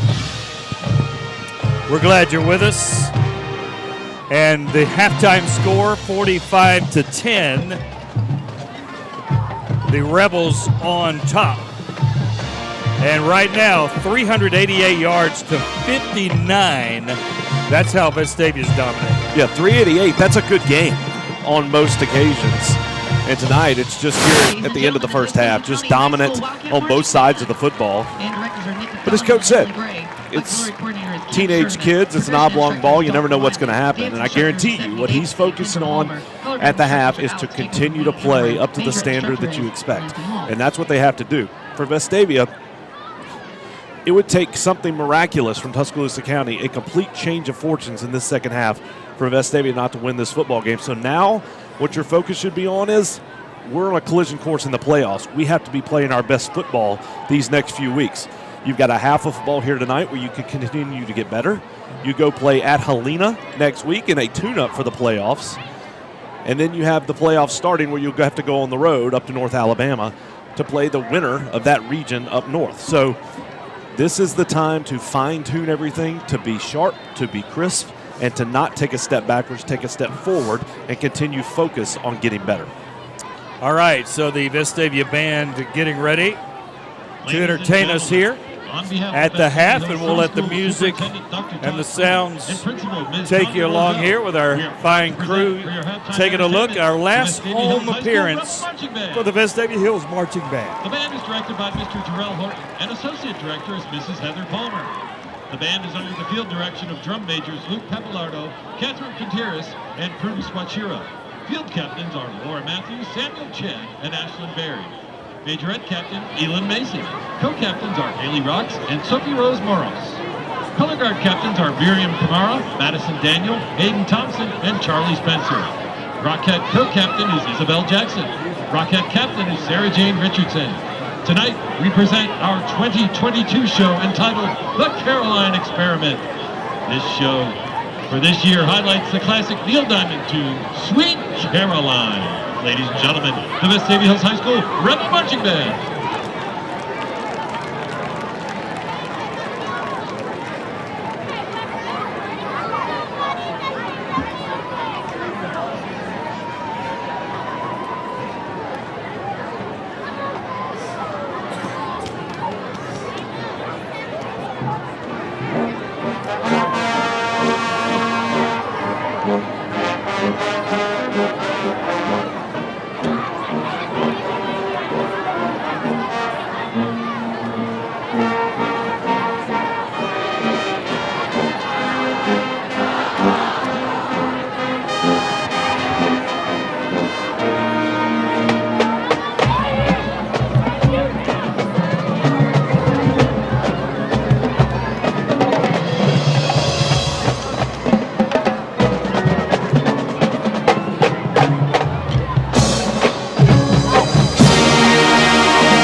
Ladies and gentlemen, the Vestavia Hills High School Rebel Marching Band.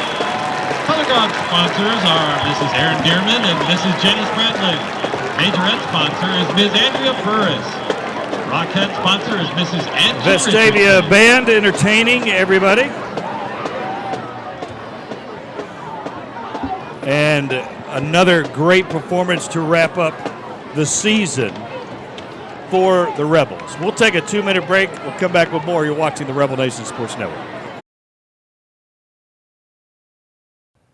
When the on-time service technician arrives in your home, you give us an amazing opportunity. The opportunity to earn your trust, to arrive at your home on time, to fix the problem in your home, and to never sell you something you don't need. When the job is done and the technician leaves, I want you to be really pleased with the work. And I want something more. I want you to say to yourself, I trust that guy. We start each day at Birmingham Fastener with the same core values in mind: integrity, grit, and accountability. We're looking for talented people to join our sales and manufacturing teams. As one of the nation's leading manufacturers, we have over 10 locations across the country and endless opportunities to grow and succeed alongside incredible teammates. Become the future of American manufacturing and help build our nation's infrastructure one bolt at a time here at Birmingham Fastener. Dr. Melanie Petro has a simple philosophy. I love to see them look in the mirror and see themselves several years ago. It reconnects them with who they are. Dr. Petro is double board certified and fellowship trained to help you see you again. When you see yourself again, all of a sudden you're not just reconnected with your face, you're reconnected with yourself, and it gives you a confidence. You have to pay taxes. Ugh. It's just part of life. In the great state of Alabama, we have an awesome thing in our tax code called the Alabama Accountability Act, which allows you to redirect up to 100% of your state taxes to Scholarship for Kids, a scholarship granting organization that benefits partner schools like Restoration Academy. It's a no-brainer. For more information, go to choosera.org.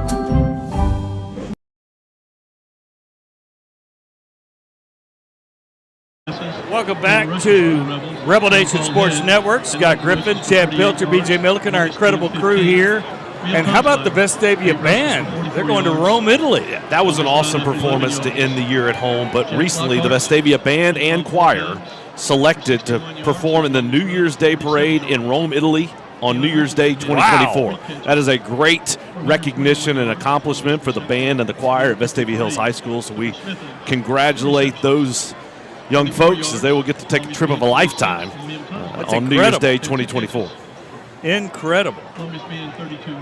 Congratulations to the band. There's Keon Richardson, who's had a game in the first half, along with his compadre, John Paul Head with 245 yards on 10 of 15, 5 touchdown passes. I've been talking to Steve McGill, Roger Jackson. They've been around Vestavia football a long time. They don't remember anything close to this. And I can't imagine anybody having 5 touchdown passes in a half. And it may be a game record. We don't know. But it's got to be a half record, right? And not only the fact that it happened, but to happen in a game that has this much consequence. There was a lot of nervous energy around this program this week. A lot of excitement, number one, but nervous energy about everything being on the line. For a first-year head coach, what he's tried to instill in this program, haven't been to the playoffs in several years, trying to really break through. The third coach in 3 years here at Vestavia Hills High School. And for Coach Evans to be on the cusp of accomplishing what this team is going to do and to get this team into the playoffs in his first season is really a tip of the cap to him, to his coaching staff, to these young men that have put in the time. Because this doesn't just happen this week to get ready for Friday night. This is work that started back in the winter last year through the summer, and then you put in the work so that here on a crisp Friday night in October, you have a chance to clinch your playoff berth. Keon Richardson, 3 catches, 121 yards, 3 touchdowns. Smith with a couple of catches, 44 yards. He could have had a touchdown. He fumbled in the end zone, or could have come close. And Tonsmeyer has a couple of catches as well. 386 total yards, Tuscaloosa County 59. And it's just amazing. The Wildcats are 0 for 7 on third down conversions. Pretty good. And for Coach Evans, really, it's the decision time of how long do you leave your starters in? When do you start subbing? He talked about wanting the guys to come out to play hard. I think you will likely see starters to start this half. And then the question is, how long do you leave them in? I had an ex-Vestavia guy text me and say we were lucky to throw 5 passes in a half, much less 5 touchdowns in a half. And as Roger pointed out back then, Buddy Anderson's huddling up. So, true. I mean, it would be hard to have 5 touchdown passes if you threw them on every possession. Carter Shirley kicks it away. And here come the Cats. Hutchins with the catch, and he's dropped immediately. Good open field tackle down there. How about your boy Gibson Bean, junior linebacker? He'll get more playing time as he goes. There's a good look at Carter Shirley, who's been a very pleasant surprise. I remember Robert Evans telling me in July he was really worried about kick. He says our kicking is just, I don't even know what's happening with it. And Carter Shirley just kept working at it. Now I would say he's a weapon. He is. He's done an outstanding job coming into this game. He was 28 of 28 on extra points. So he did not miss one. Okay. No, he's made 6 tonight. And I think, he's missed 1 field goal. Missed 1 field goal. That gets him to 34 of 34 on extra points. He's made a field goal tonight, so he's 5 of 6 on the season. So for a coach to be worried to have those numbers, that's pretty stout. And a 37-yarder tonight. Handoff, Riley can't get anywhere down. He's just Andrew Sykes. Again, he's a GPS unit over there, and Riley's the car. He knows where he is at all times. Yeah, and Sykes is not playing at 100% either. You see that knee brace on his right knee. So he is fighting through an injury that he has showed up big. And we've talked about Riley and the way that this Vestavia defense has shut him down. 13 rushes, 39 yards. Earlier this year against Spain Park, to give you some context, he had 25 carries for 277 yards. Smith hands off to Riley. This time he's got running room. Ross is trying to steal the football. Riley's still going, and he's got a Royal Oaks first down to the 34. So that's his best run of the night, and it's not close, 14 yards. Finally gotten loose at the line of scrimmage. Finally a nice push by this Tuscaloosa County offensive line. Tuscaloosa County has made a switch at quarterback. Braden Smith, the sophomore's in the game. Yep. Dearman is very good, but he can't throw like this guy, and there's Dearman in the flats. He can run with it, though, and there's a nice tackle by Hanson. And that's one thing. Dearman played at Hillcrest, Tuscaloosa last year, transferred to Tuscaloosa County. He played receiver at Hillcrest. That's what he did primarily. They moved him to quarterback this year just to get an athlete at that position. He's played some defense this year as well, so a good athlete, and they want to get him the ball, but with the game where it is, it makes more sense to put Dearman on the outside. Maybe you can get him loose with his legs out in space. So this time, Dearman comes on the right side. The hand to Riley. He's got a big hole. Makes a man miss. You see what he can do in the open field. And he's finally drugged down there. He put a move on Dobbs, but Richter finally grabbed those shoestrings. It's another first down for the Wildcats, who suddenly are starting to find their rhythm. I get asked a lot, like, what's the difference between, a guy who can play in college and a guy who can't? What's the difference between a smaller college guy and then the SEC type guys? And it's the little stuff. It's those spurts. It's the way they shoot out of their feet. And if you just watch him run, it's that quick acceleration that you see on that run, the quick bursts. And that's the types of things that are different between an SEC back and just a guy that's going to be a college running back. And Wisenhunt almost had him in the backfield, but he was held anyway. So that will be coming back. But let's be clear, it's also the intangible skills. Oh, sure. It's the top-end speed. It's the size. It's all those things. Yeah. But with all else being equal, it's those little things that really make the difference. So the Wildcats will be backed up. And it'll be 1st and 10 now after the holding call.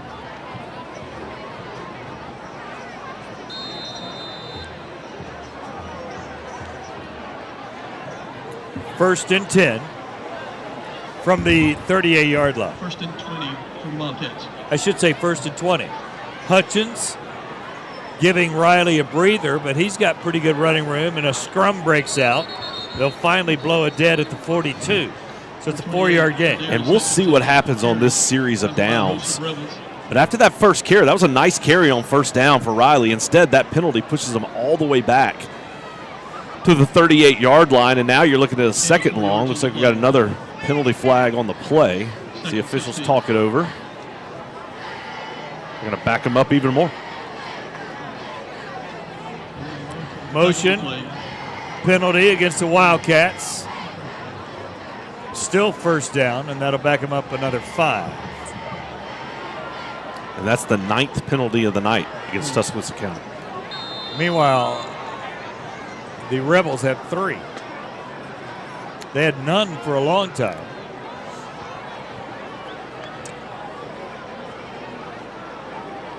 First and 25.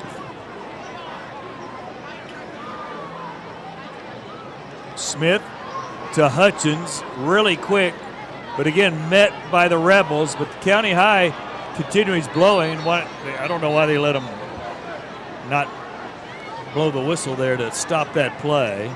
They finally do. And they'll get about 6 yards.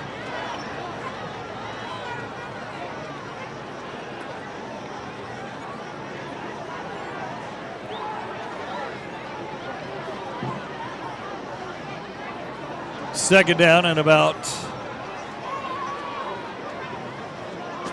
20. On-time service, sponsor the broadcast. They will be on time to your house to fix your problems, or they owe you $59. Smith going deep. Down there in coverage was Downey, as usual, blanketing the receiver. He's got 11 PBUs, 2 tonight, and his 6th interception, and that was not happening. Not on number 4. A pretty good ball thrown out there by Braden Smith. He took a shot from Jordan Ross as he let go of the ball. Third down and 20. I'm sensing a lull already. Are you? Absolutely. I mean, it's kind of we're halfway through the third quarter. The entire feel of the game just has changed. I mean, the crowd's just kind of this is what's dangerous. Talking. Exactly. Right? Not to lose the game, but just not to play well heading into the fourth quarter. There's Dearman. They've got in on third down for some reason, and it was batted out of bounds. I think that was Wisenhunt on the rush, or Sykes. I think it maybe got a hand on it, and that'll be a punt.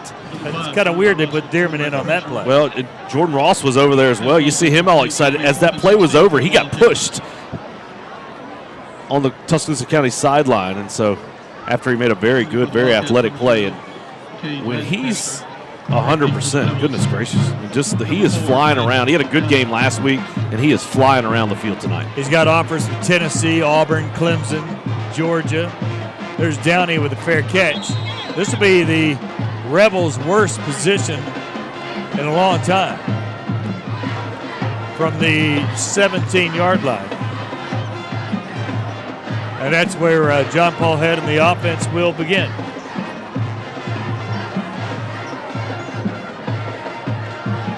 .802 to go in the third. The Rebels with the football. Rebels take over first and 10 from their 18. There's a jump on County High again as Tuscaloosa County jumps on the motion by the offensive line. Just not a great start for the Wildcats. Vestavia came into this football game averaging 30.5 points per game.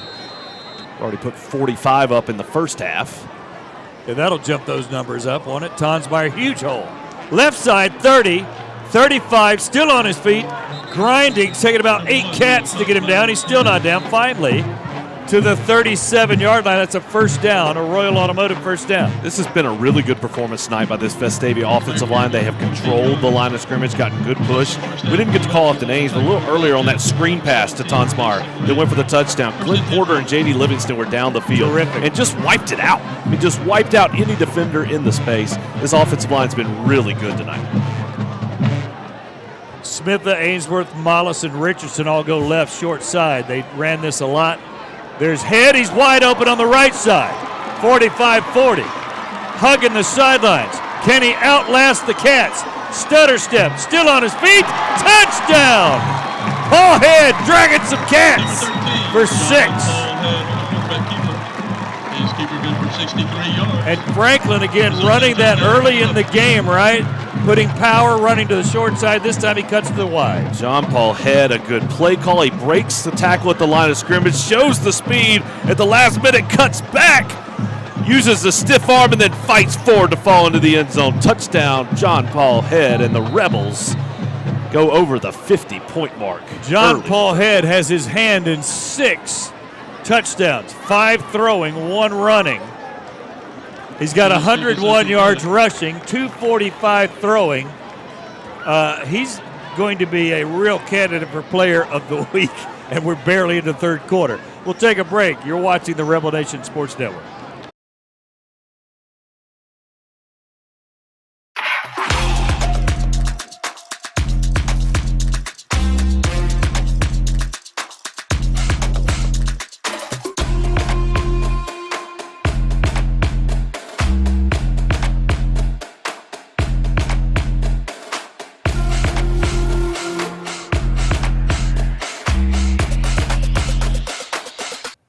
When the on-time service technician arrives in your home, you give us an amazing opportunity.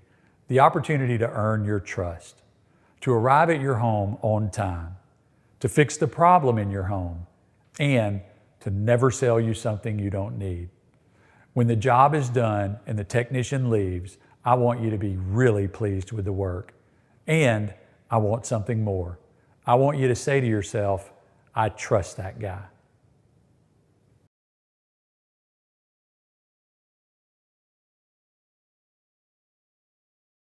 Guys, I don't know what their name is, Chad, but they're getting tired. They're getting bowed up, though. There's like 50 of them. They're doing it for every point. Fletcher Tubbs getting a shot there. Here come the Cats. Hutchins finally drugged down to the 25. But the push-up guys, busy tonight, huh? They are. And this has been a good performance by them with the push-ups. Good performance by this football team. And now you're going to get some new bodies, new numbers into this football game as the defense was just lights out. So we're looking at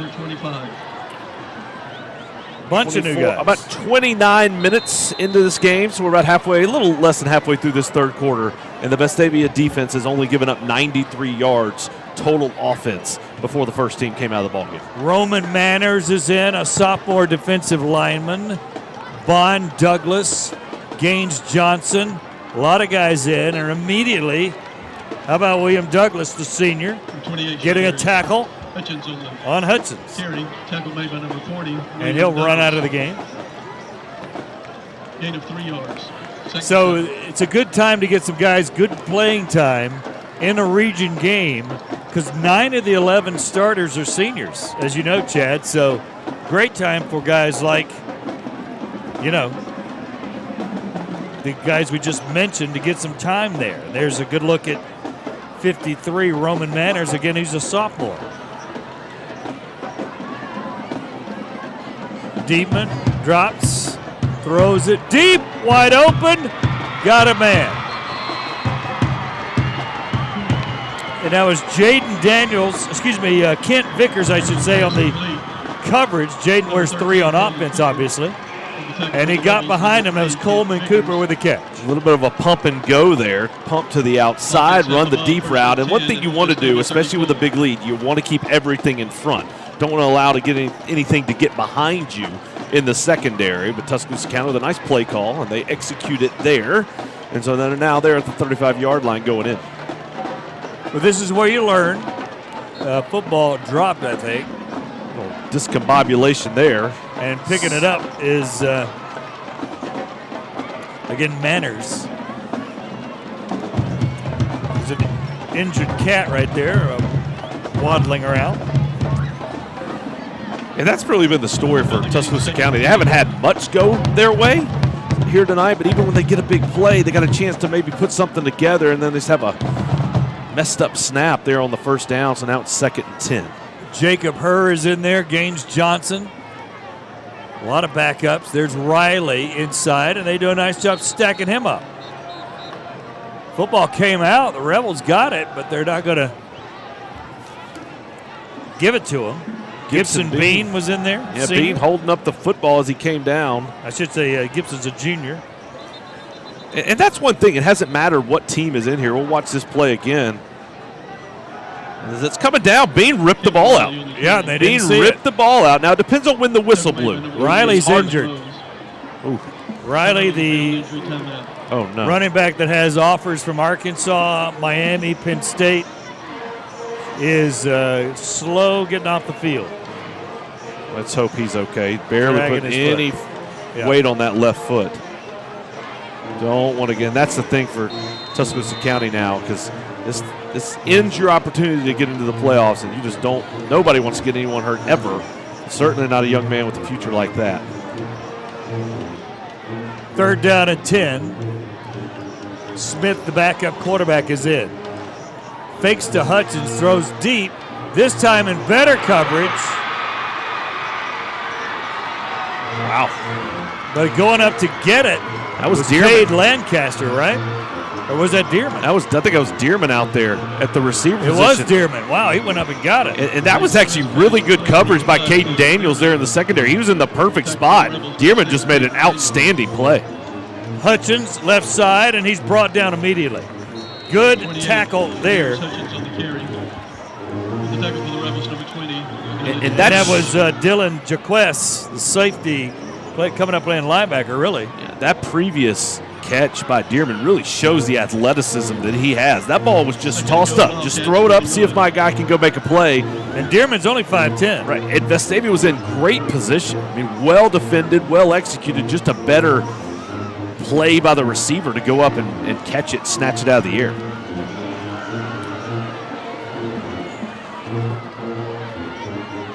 So football on the 2, Hutchins inside, and he won't get the touchdown here. He's very close, though, on the half-yard line. The Rebels putting up some fortified fronts. Gaines Johnson was in there a little bit. And it's about as close as you can get to the white. 3rd and goal. 3rd down and about a foot. Quarterback sneak, Smith is in, and touchdown. Got a push from his fullback. Yeah, Hudson LaBreche was at the fullback spot, and as Smith was pushing forward, LaBreche just nailed him in the back, but was able to knock him into the end zone. He was kind of stood up in that extra push. They let you do that. It's kind of like rugby these days. Guys can pull each other and push each other. Touchdown Cats to make it 52-16. So they'll go for 2.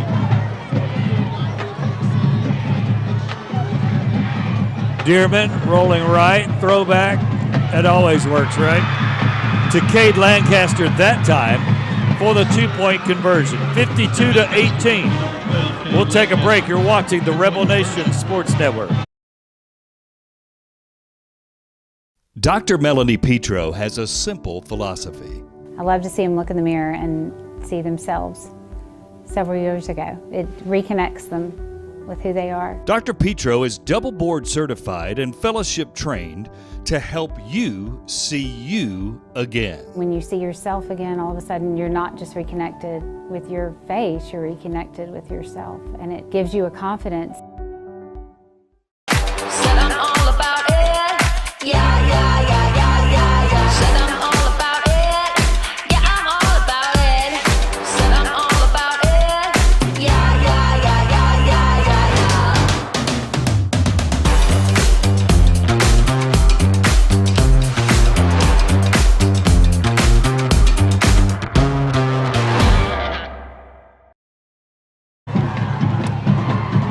Welcome back to the Rebel Nation Sports Network. Scott Griffin, Chad Pilcher, BJ Milliken, our outstanding crew here tonight. Bringing you playoff football. It's technically not playoffs, but really it is. The winner was going to be the 4th seed in 7A Region 3, and right now it's looking real good that it's the Vestavia Rebels. It would only be the first time. Oh, there's an onside kick, and it's fallen on there by Smith, I think. Yep. I'm not sure how you can do that. Coach Evans is actually arguing with the officials right now. The kicker was he was past the line. He was offsides. He then ran back behind and then kicked it with his heel. And Coach Evans is asking the same questions that I'm saying. I've never seen it done that way. Certainly not when you start off sides. It's very interesting. Robert's still talking to the official about it. And BJ's right there, and we'll get to BJ after this play and see what that's about. In any event, Luke Turner's in. There's Lockhart, secondary, sprinting down the sideline. He's to the 18-yard line, and that's a 30-yard gain for Jack Lockhart on senior night. Just straight up the middle that time. Lockhart, big speed, nice push down the field by Hudson Hager, and Lockhart shows his speed to get inside the red zone. BJ, what was Robert saying down there? It looked like he was upset about the ball not having gone 10 yards before I think Tuscaloosa County engaged with Vestavia. That looked like what he was talking about. All right, he was quite chewing on it even after the fact. Luke Turner in, the junior, hands to Lockhart, left side where he's finding a lot of running room to the 10-yard line. They love running that left side behind Hager, Livingston, and Porter, and they're finding a 9-yard gain there. Second down and 1. So the Rebels look to answer back with the touchdown they just gave up as the third quarter is burning away.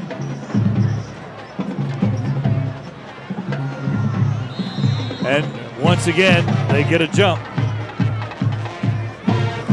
and a free first down. And I think That's Coach a Royal Weingart automotive first down. Go ahead. Tuscaloosa County going to be very frustrated with that. This is third or fourth time that Vestavia shifted in some form or fashion, and Tuscaloosa County has jumped off sides. They even jumped off sides when Vestavia shifted or went down into a stance on defense. And so that's been a nice weapon for the Rebels here tonight. And just like that, less than 2 minutes, the Rebels are already back at the 5-yard line knocking on the door. By the way, they always do themes, and it's some kind of Hawaiian theme tonight, but none of the students could tell me what that was about.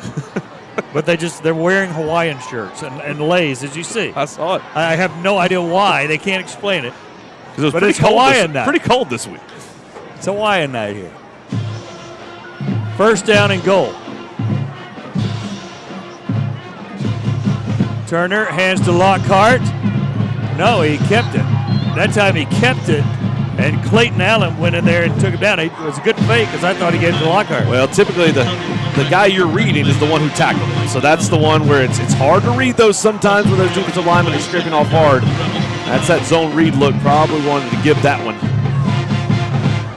at the mesh point. Robert Evans, he looks like he's down by 7.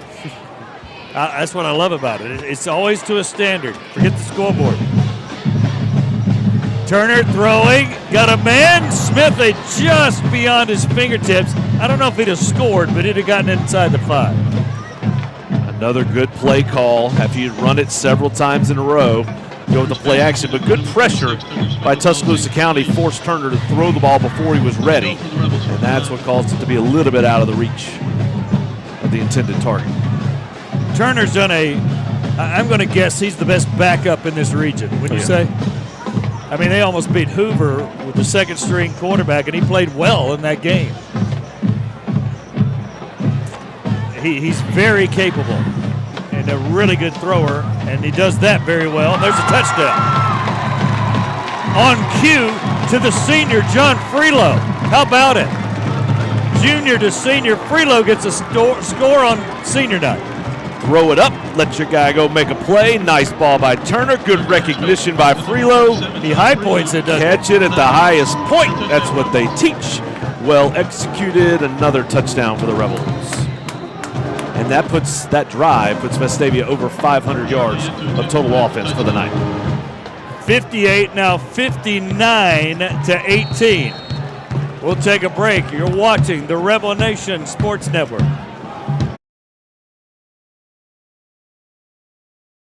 Dr. Melanie Petro has a simple philosophy. I love to see them look in the mirror and see themselves several years ago. It reconnects them with who they are. Dr. Petro is double board certified and fellowship trained to help you see you again. When you see yourself again, all of a sudden you're not just reconnected with your face, you're reconnected with yourself, and it gives you a confidence. Said I'm all about it. Yeah, yeah, yeah, yeah, yeah, yeah. Said I'm all about it. Yeah, I'm all about it. Said I'm all about it.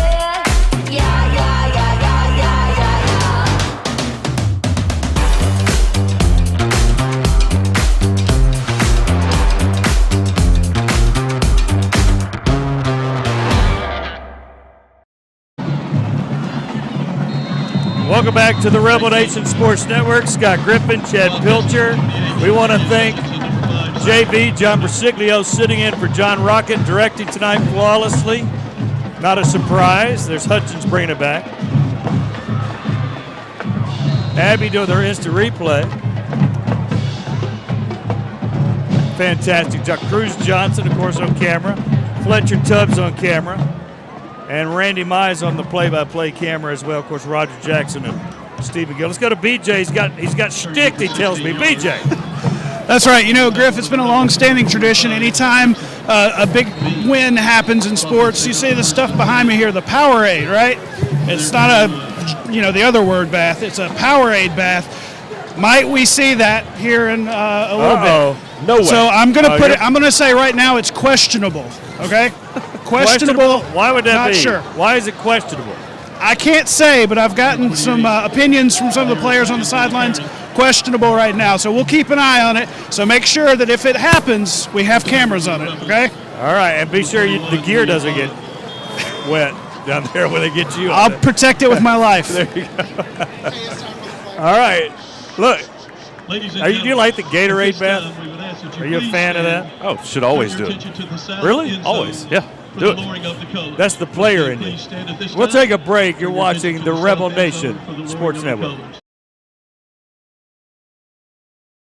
Dr. Melanie Petro has a simple philosophy. I love to see them look in the mirror and see themselves several years ago. It reconnects them with who they are. Dr. Petro is double board certified and fellowship trained to help you see you again. When you see yourself again, all of a sudden you're not just reconnected with your face, you're reconnected with yourself, and it gives you a confidence. When you have an appliance problem in your home, call On Time Service. Our appliance technicians will arrive on time in trucks fully stocked with hundreds of replacement parts. From stoves and ovens, to washers and dryers, to refrigerators and dishwashers, it's appliance repair on time or we pay you $59. And always backed by the On-Time Service Guarantee. For appliance repair, call the Appliance Pro at On Time Service. All right, lowered the colors. 59-18, Scott Griffin, Chad Pilcher. BJ Milliken as they take care of our flag. Always a touching moment at a sporting event. I think BJ is the instigator in this Powerade bath. What do you think? I would love to see it happen. You would. You're all about it. I would love to see it happen. I don't think it's going to happen. Robert, look out. He can't hear me. He's still coaching. We still got another quarter. 59-18. Vestavia on top, 41. And I think that's what he's talking about. He's like, it's 59-18. I don't want to see that score any worse. Right. In fact, I want to see it better. We got 12 more minutes. And I would say the third quarter, they answered that long drive well. They did, and you made a point earlier about a lot of these guys are auditioning for next year. They're auditioning for an opportunity of what's going to come next after this season. Smith thought he was going to pass, pitched it out to Hutchins, gains Johnson there, and some others. Good defense by Vestavia. That was a play made on Tuesday or Wednesday watching film for sure. And that was Chase Rose, the linebacker, helping lead the way as well. Just run to the football. A lot of guys getting opportunities here at this point. Jacob Herr in the game in the linebacker spot. William Douglas.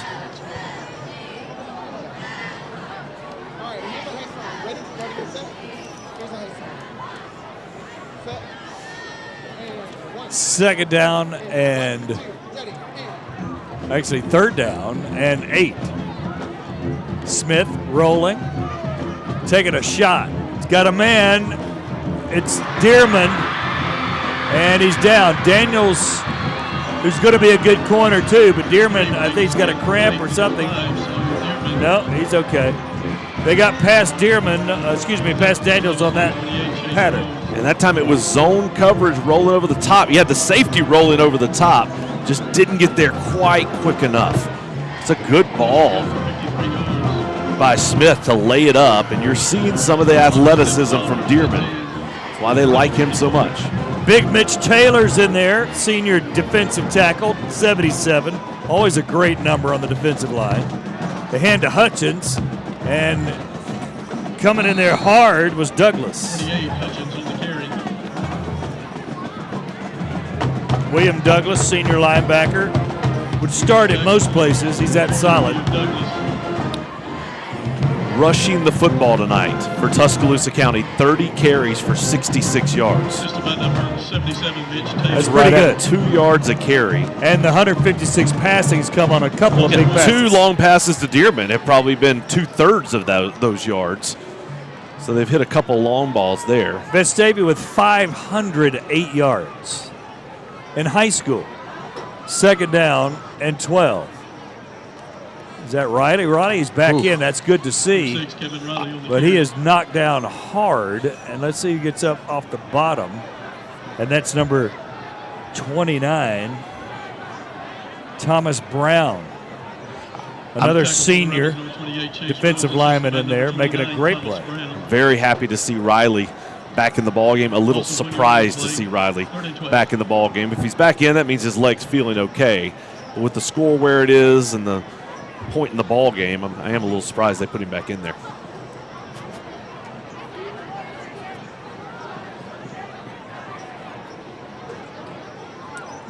Dearman drops, looks, got a man open. It is Riley. I think I hit the turf, didn't it? Ooh. They're overruling. Yeah, I think the side judge was going to rule it a catch. Or did they make it a catch? No, the line judge on the far side was going to call that a catch, and then he got back in. Ooh, that's close now. That was a really athletic play by Riley to go back and. I thought I saw turf come up, right? The black pellets, didn't you? It was hard to tell. It was a very close play. It was a good athletic play by Riley, but I didn't see anything to disagree with the call based on just that one replay. But it was certainly close. So 4th down and 12 now for the Cats. Nothing better Robert Evans would like than a hold right here. Whistle and play is stopped. And there's a timeout on the field. We'll take a break. You're watching the Rebel Nation Sports Network. Are you an enthusiastic sports fan? Want to have fun and get in on the action? Heck, yes. That'd be awesome. Have great attention to detail? Want to stay active? Definitely. Want to give back to the student athletes in your community? Obviously, yes. Then you'd make an excellent high school sports official. We need more officials in Alabama, because with no high school officials, there are no high school sports. Sign up today at highschoolofficials.com.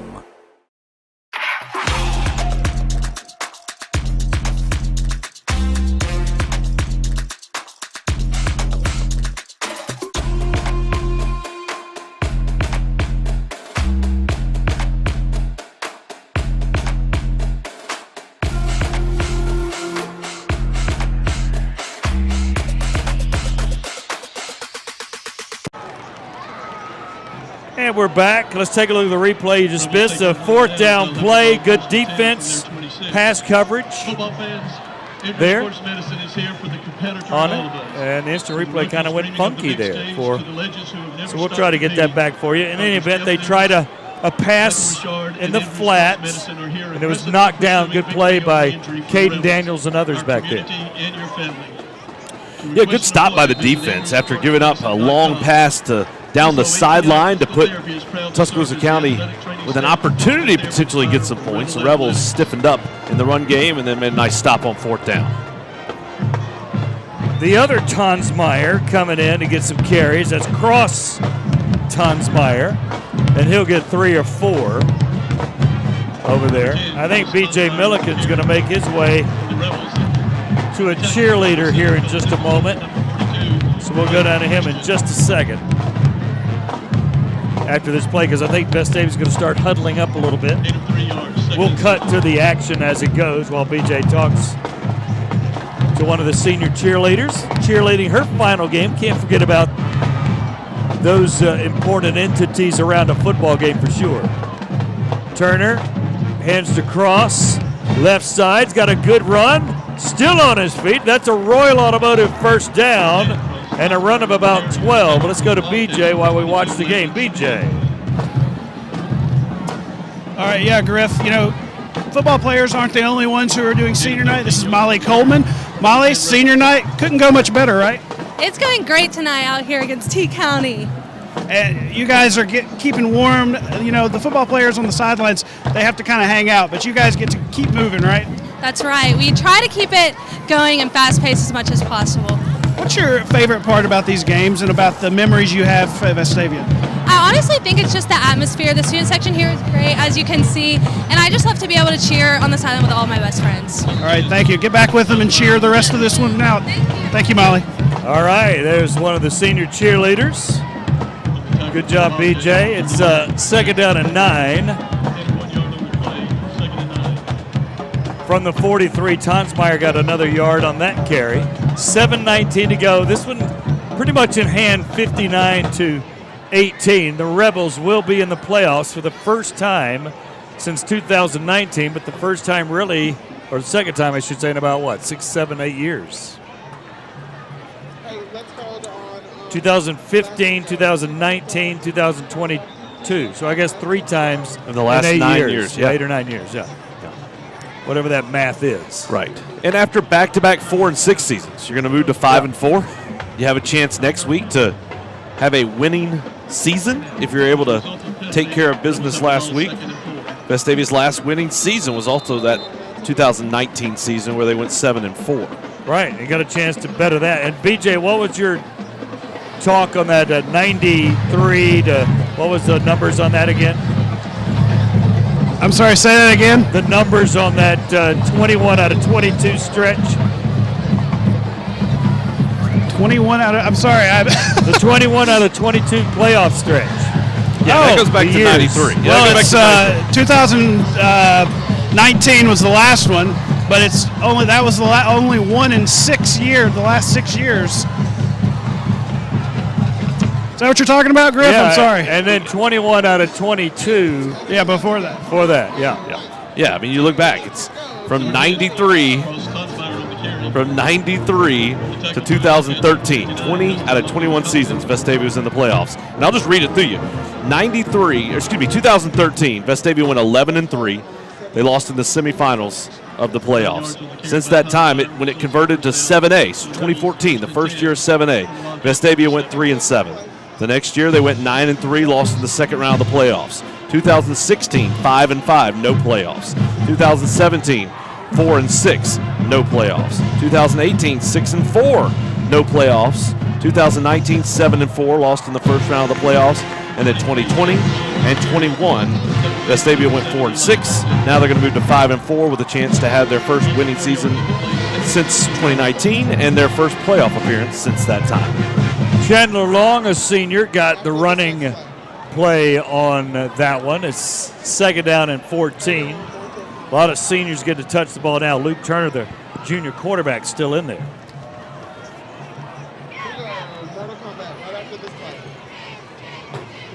Turner hands Long again. Trying to find running room. He'll get 2 or 3.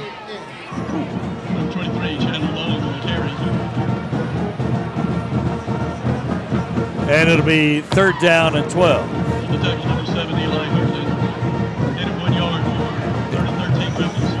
You know, we go back and forth. I think we just subbed a 23 for a 23. So, at the running back spot. Yeah, it doesn't count this late, does it? Thomas Wadby, Chandler Long, both numbers 23, playing running back. Yeah. Both getting opportunities here late in the game. A lot of double numbers on this Vestavia team. And there's another one. And that's Robert Stone. Is that Robert? Well, no, Thomas Wadby. Yeah, Wadby and Long. And we apologize. We have Chandler Long. We have 3 23s. We have 3 23s. Chandler Long, Thomas Wadby Jr. are both number 23. They're both getting reps here in the game at this point. Have you ever seen a football team with 3 guys with the same number? 3, not 2. 3. Wow. You know what that means? There's a lot of players out for Vestavia. Exactly football. right, and it shows the excitement and guys wanting to be involved, and I think that's going to continue to be the case. as the success comes. At Ole Miss, you were number 28. 28. I was a double number when you started, and then earned my opportunity to play special teams and wore 28, got to run around, and it was a wonderful experience. Yes, it was. 4th down and 14. Downey, I guess, is on the kick. Is that right? Let me make sure. I think it's a senior back there to kick. Actually, I think it is the senior. Good to see Benji Keene, senior, get a punt. So he even gets a memory on senior night. And the one thing that got me this week that I think's really played out this week, we asked Coach Evans, do you talk about the game being bigger than other games? Because this game was different. This is not just a regular, it's easy to say, oh, we play every game the same and 1 week at a time and all that sort of thing. And that's how you want them to focus, but the reality is this week was bigger. And Coach Evans said they talked about that. They talked about the fact that they had to win and all the work they'd put in to get to this point and what it meant if this team could make it. He didn't shy away from that. Yeah, he doesn't do coach speak. I don't know if you noticed that. Right? I mean, if you're watching Vestavia football, coach speak is not coming out of his mouth. It's hey, we're playing for the playoffs. We're going to let the team know they're grown up enough to know that that's what we're playing for, right? That's right. And they talked about that. They talked about what they expected of these young men this week, and they came out and they did it.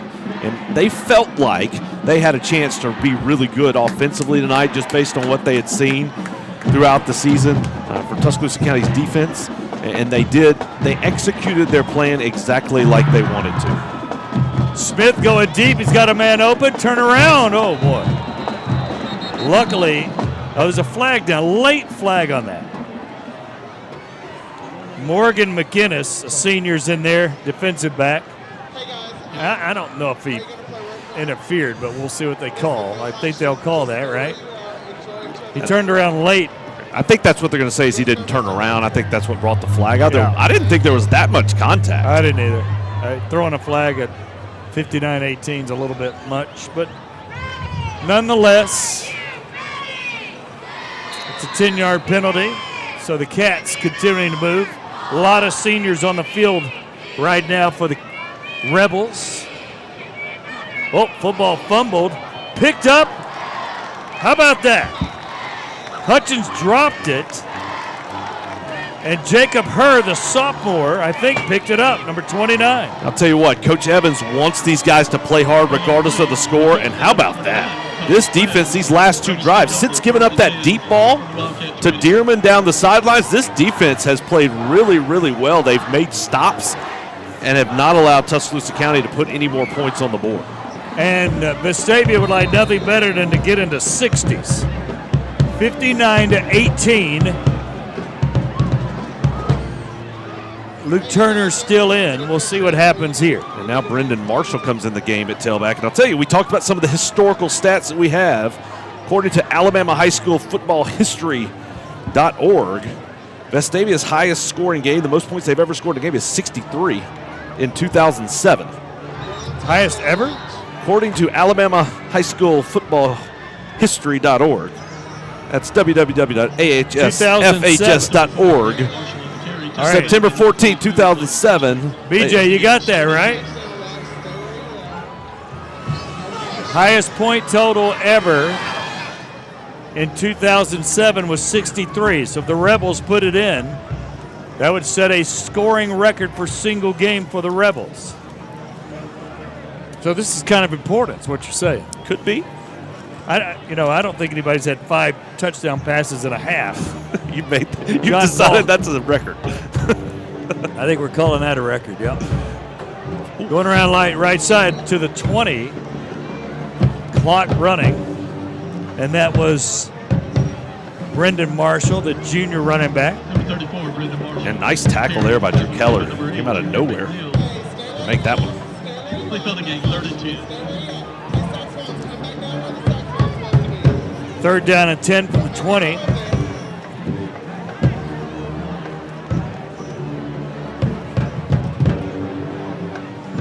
So you can tell the sidelines. You can see Jordan Ross and guys down there jumping around on about the 30-yard line. So excited to be heading to the playoffs. Hand off inside.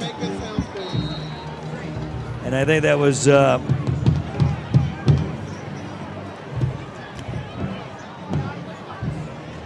don't know if that's Luke Parsons or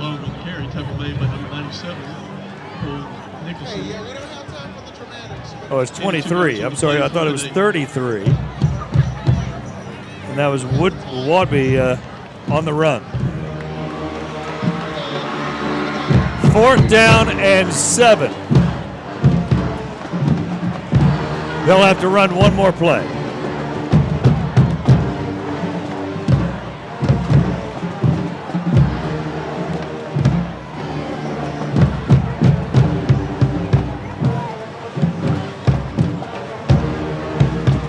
Handoff, Wadby, right side. He's drugged down at the 20. And that'll do it. The Vestavia Rebels haven't been to the playoffs since 2019. Their 3rd coach in 3 years. But a favorite son has returned and in his first year taken the Rebels to the 4th seed in the 7A Region 3 playoffs. And if you'd have told me at the start of this season that this team was going to accomplish that, I would tell you that's going to be a big climb. That's going to be a tough challenge. Right? You didn't know what to expect. You're coming off back-to-back 4 and 6 seasons. I watched a couple of games from this team last year. What the product that Vestavia Hills football has put on the field this year as compared to the past is night and day. And it's what Coach Evans and this coaching staff has done to instill a new attitude here in the program. And it's these kids believing in what they could accomplish, believing in their coaching staff, trusting that if they put in the work every single week, that they could get to the playoffs. And when this team is good, when they play offensively like they did tonight, not only are they in the playoffs, I think they have a chance to make a run. Yeah. It depends on the matchup. It depends on how you play that night. They can't afford turnovers. They can't afford injuries. But if they're healthy and they play a clean game and they play up to what we've seen from time to time, both offensively and defensively, I think Coach Evans feels like, and I think his kids feel like, they got a chance to make a real impact in the playoffs. All right, BJ, let's try to get the mic in there and see if we can get the mic on what Coach Evans says to the team, unless he comes to you first. All right. So we'll see if we can pick this up a little bit here. I'm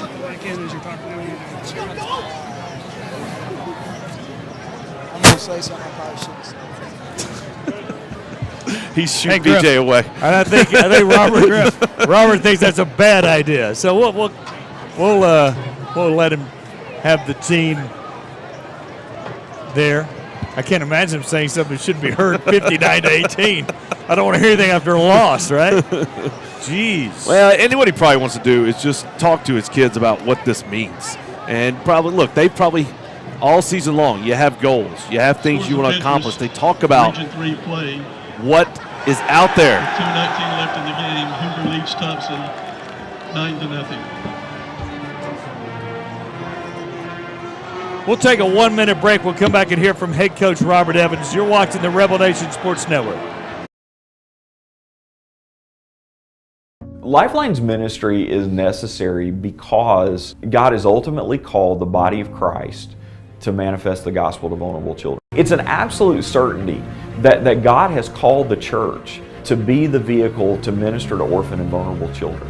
We provide for the church what the church is not prepared to provide for herself. And Lifeline, in its role, comes alongside the church with that very narrow specialization.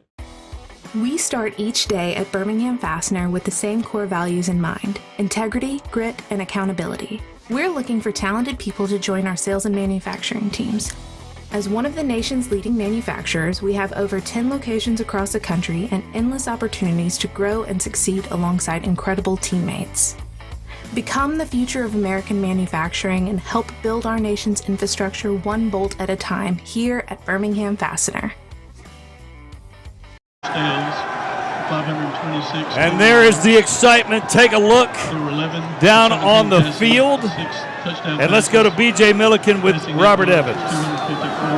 Coach, big win when they had to have it. How's it feel to be going to the playoffs? It feels awesome. It feels like it's been a sprint since January the 15th or whenever we got to get the board up. But this is totally a community deal. It really is. It has nothing to do with me or our coaching staff. We had so much support and so many people pushing in the right direction, and I lucked into 42 great seniors. When you have that many seniors and that many quality players, you'd be hard-pressed. They just would not be denied. You know, we played sloppy in the first half. It was obvious early on that our guys were ready to play. It was real emotional before the game. I got emotional with those seniors, with their parents. Just thankful family, and really the message of the week was, guys, create a memory, create a moment. You can have all the stuff in the world, but it's hard to replicate these guys celebrating with their friends and doing something that hadn't been done in their entirety of their high school career. They hadn't been in the playoffs. The varsity hadn't been in the playoffs in 4 years. They've had good teams. It's hard. It's a great accomplishment in this region to make it. We don't take it lightly and for granted. And gave them the weekend off and be on a short week next week, and can't wait to get up to Austin in 2 weeks and see if we can advance to the second round. What makes a group like this special, especially the seniors especially, been through 3 coaches? What makes this group so special? Yeah, well, I mean, to some degree, you know, you got to credit Coach Anderson as well, because, I mean, the foundation of this team, those sophomores, they were sophomores his last year and went through a lot with the COVID year and then the coaching transition. But that's a special group of seniors, and I'm so happy for them and their family to be able to experience the triumph and the tragedy of playoff football, because there's nothing else like it. This was kind of like a death match, and we made it ugly, or it got out of hand, and the second half was boring and all that stuff. But to be able for them to experience the heartache and hopefully the triumphs of the playoffs, and to play in big-time atmospheres, hopefully get back to Birmingham. Last I saw, Thompson was losing to Hoover, so it'd be Thompson in the second round. It doesn't really matter, because if we're healthy and we're fresh, which we will be, watch out. Thank you, Coach. Congratulations. No doubt. All right, Robert Evans there, B.J. Milliken with the interview. If we're healthy, watch out. And I think that's not hyperbole, that's real. It's exactly right. Coach Evans believes, and as a result, these kids believe, and you see there Coach Evans embracing Athletic Director Myra Miles and Assistant Athletic Director Laura Casey. Coach Miles hired Robert. She had been with him at Hoover High School. She knew about his history here at Vestavia Hills High School, and he was the first call she made when this vacancy came open. And he trusted in her, came here, and what they've done together, Coach Miles building up this athletic department, Coach Evans building up this football program, has brought Vestavia to this point. And as we were saying, they believe that they can win, and that's oftentimes the most important part. We'll take a break, come back and wrap it up. We'll go over some of the final numbers. The Rebels are headed to the playoffs. We've got Helena next week at Thursday, moved from Friday to Thursday. That'll be a 6:30 pregame, 7 o'clock kick. But the Rebels are back where they should be in the postseason. We'll take a break. You're watching the Rebel Nation Sports Network. I want on-time service to be the home service company you can always trust. That involves every process and every person in our business, starting with me. It means you trust our technician to arrive at your home on time. You trust us to give you the cost of the job in writing before the work begins. And you trust us to fix what's broken. You've given us the opportunity to earn your trust. We could never ask for more than that. Are you an enthusiastic sports fan? Want to have fun and get in on the action? Heck, yes, that'd be awesome. Have great attention to detail? Want to stay active? Definitely. Want to give back to the student athletes in your community? Obviously, yes. Then you'd make an excellent high school sports official. We need more officials in Alabama, because with no high school officials, there are no high school sports. Sign up today at highschoolofficials.com. Dr. Melanie Petro has a simple philosophy. I love to see them look in the mirror and see themselves several years ago. It reconnects them with who they are. Dr. Petro is double board certified and fellowship trained to help you see you again. When you see yourself again, all of a sudden you're not just reconnected with your face, you're reconnected with yourself, and it gives you a confidence. We start each day at Birmingham Fastener with the same core values in mind: integrity, grit, and accountability. We're looking for talented people to join our sales and manufacturing teams. As one of the nation's leading manufacturers, we have over 10 locations across the country and endless opportunities to grow and succeed alongside incredible teammates. Become the future of American manufacturing and help build our nation's infrastructure one bolt at a time here at Birmingham Fastener.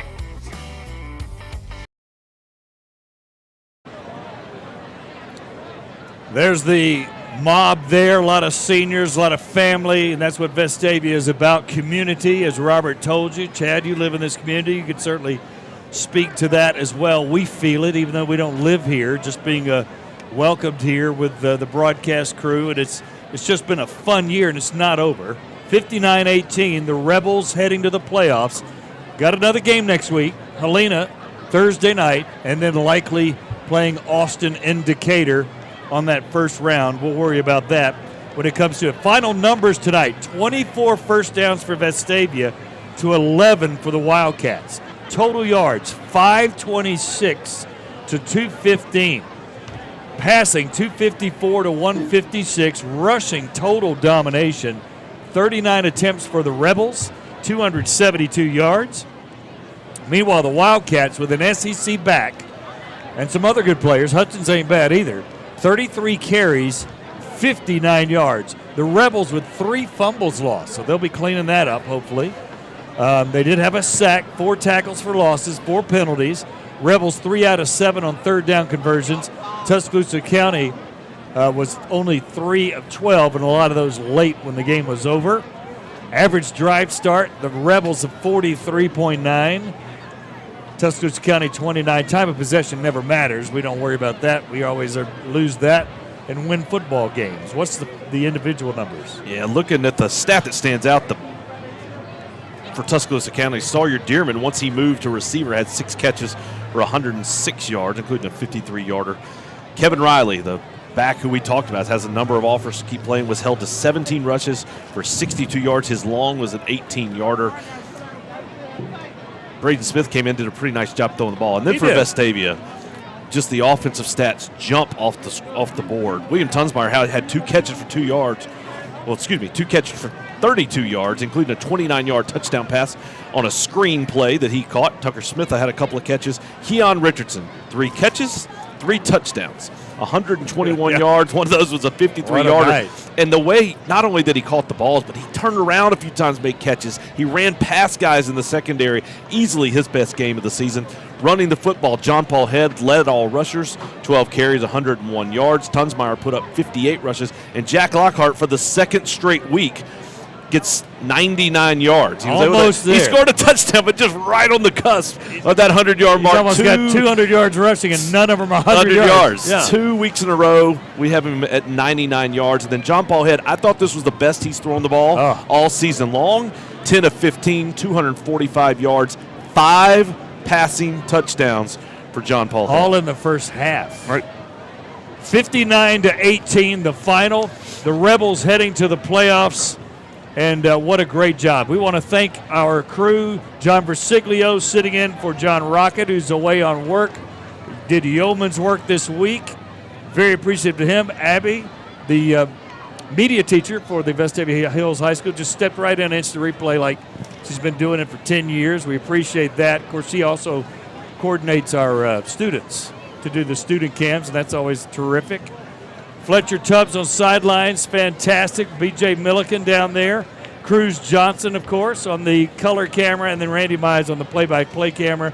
Roger Jackson, Stephen Gill giving us the numbers. Can't do without anybody here, and we appreciate all the work they do. Chad, I appreciate you coming in every week, even though you missed 1 week. You went to New York with your family.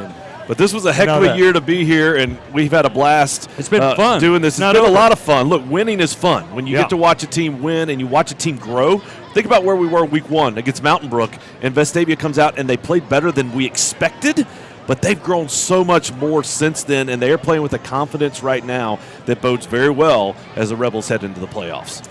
So we will talk to you again next Thursday at 6:30 for the pregame 7 o'clock kick. Thursday again at Helena for the final game of the year, and then we'll give you more information on how the playoffs work. That's a little bit, well, I'll go ahead and tell you real quickly. Playoffs, you can only do audio. Now, I don't know if we're only going to do audio on our normal channels on YouTube and Facebook. We will be in on NFHS with the video production, and then we will put it up after the game on Facebook and YouTube. But during the game, the High School Athletic Association limits you to audio only, so I don't know if we'll be doing that or not, but you'll see it some way. And we'll get into that 2 weeks later. So for the entire crew, fantastic job and a great home season here. And for Chad Pilcher, BJ Milliken, Scott Griffin saying so long. 59-18, the Rebels back in the playoffs for the first time since 2019. We'll talk to you again next Thursday night at 6:30. Thanks for watching the Rebel Nation Sports Network. Lifeline's ministry is necessary because God has ultimately called the body of Christ to manifest the gospel to vulnerable children. It's an absolute certainty that God has called the church to be the vehicle to minister to orphan and vulnerable children. We provide for the church what the church is not prepared to provide for herself. And Lifeline, in its role, comes alongside the church with that very narrow specialization. When you have an appliance problem in your home, call On Time Service. Our appliance technicians will arrive on time in trucks fully stocked with hundreds of replacement parts. From stoves and ovens, to washers and dryers, to refrigerators and dishwashers, it's appliance repair on time or we pay you $59. And always backed by the on-time service guarantee. For appliance repair, call the Appliance Pro at On Time Service. Said I'm all about it. Yeah, yeah, yeah, yeah, yeah, yeah. Said I'm all about it. Yeah, I'm all about it. Said I'm all about it. Yeah, yeah, yeah, yeah, yeah, yeah, yeah.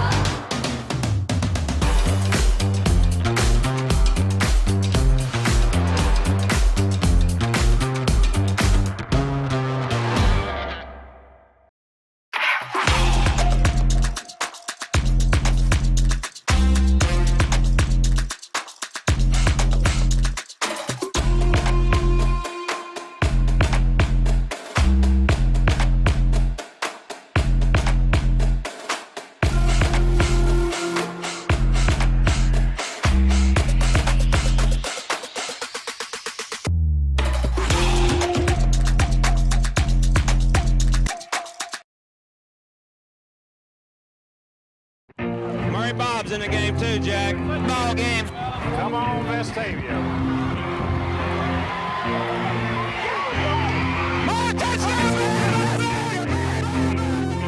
1971. Vestavia Hills Football is born as a community-focused program. This marks the 52nd season of Vestavia Football, and the focus has not changed. We represent those who laid the foundation and look to honor those who helped build the program. Now, for the first time in school history, a former Rebel leads the way, embracing the tradition and toughness that is ingrained in its culture, while also bringing a modern approach to steer Vestavia Hills to the next level. The goals? Use the life lessons of football to lead these players from the field to adulthood. Show up early, get to work, and do it all again the next day. Play meaningful football in November, then December. No matter how long the journey, we will get there. This is Vestavia Hills Rebel Football.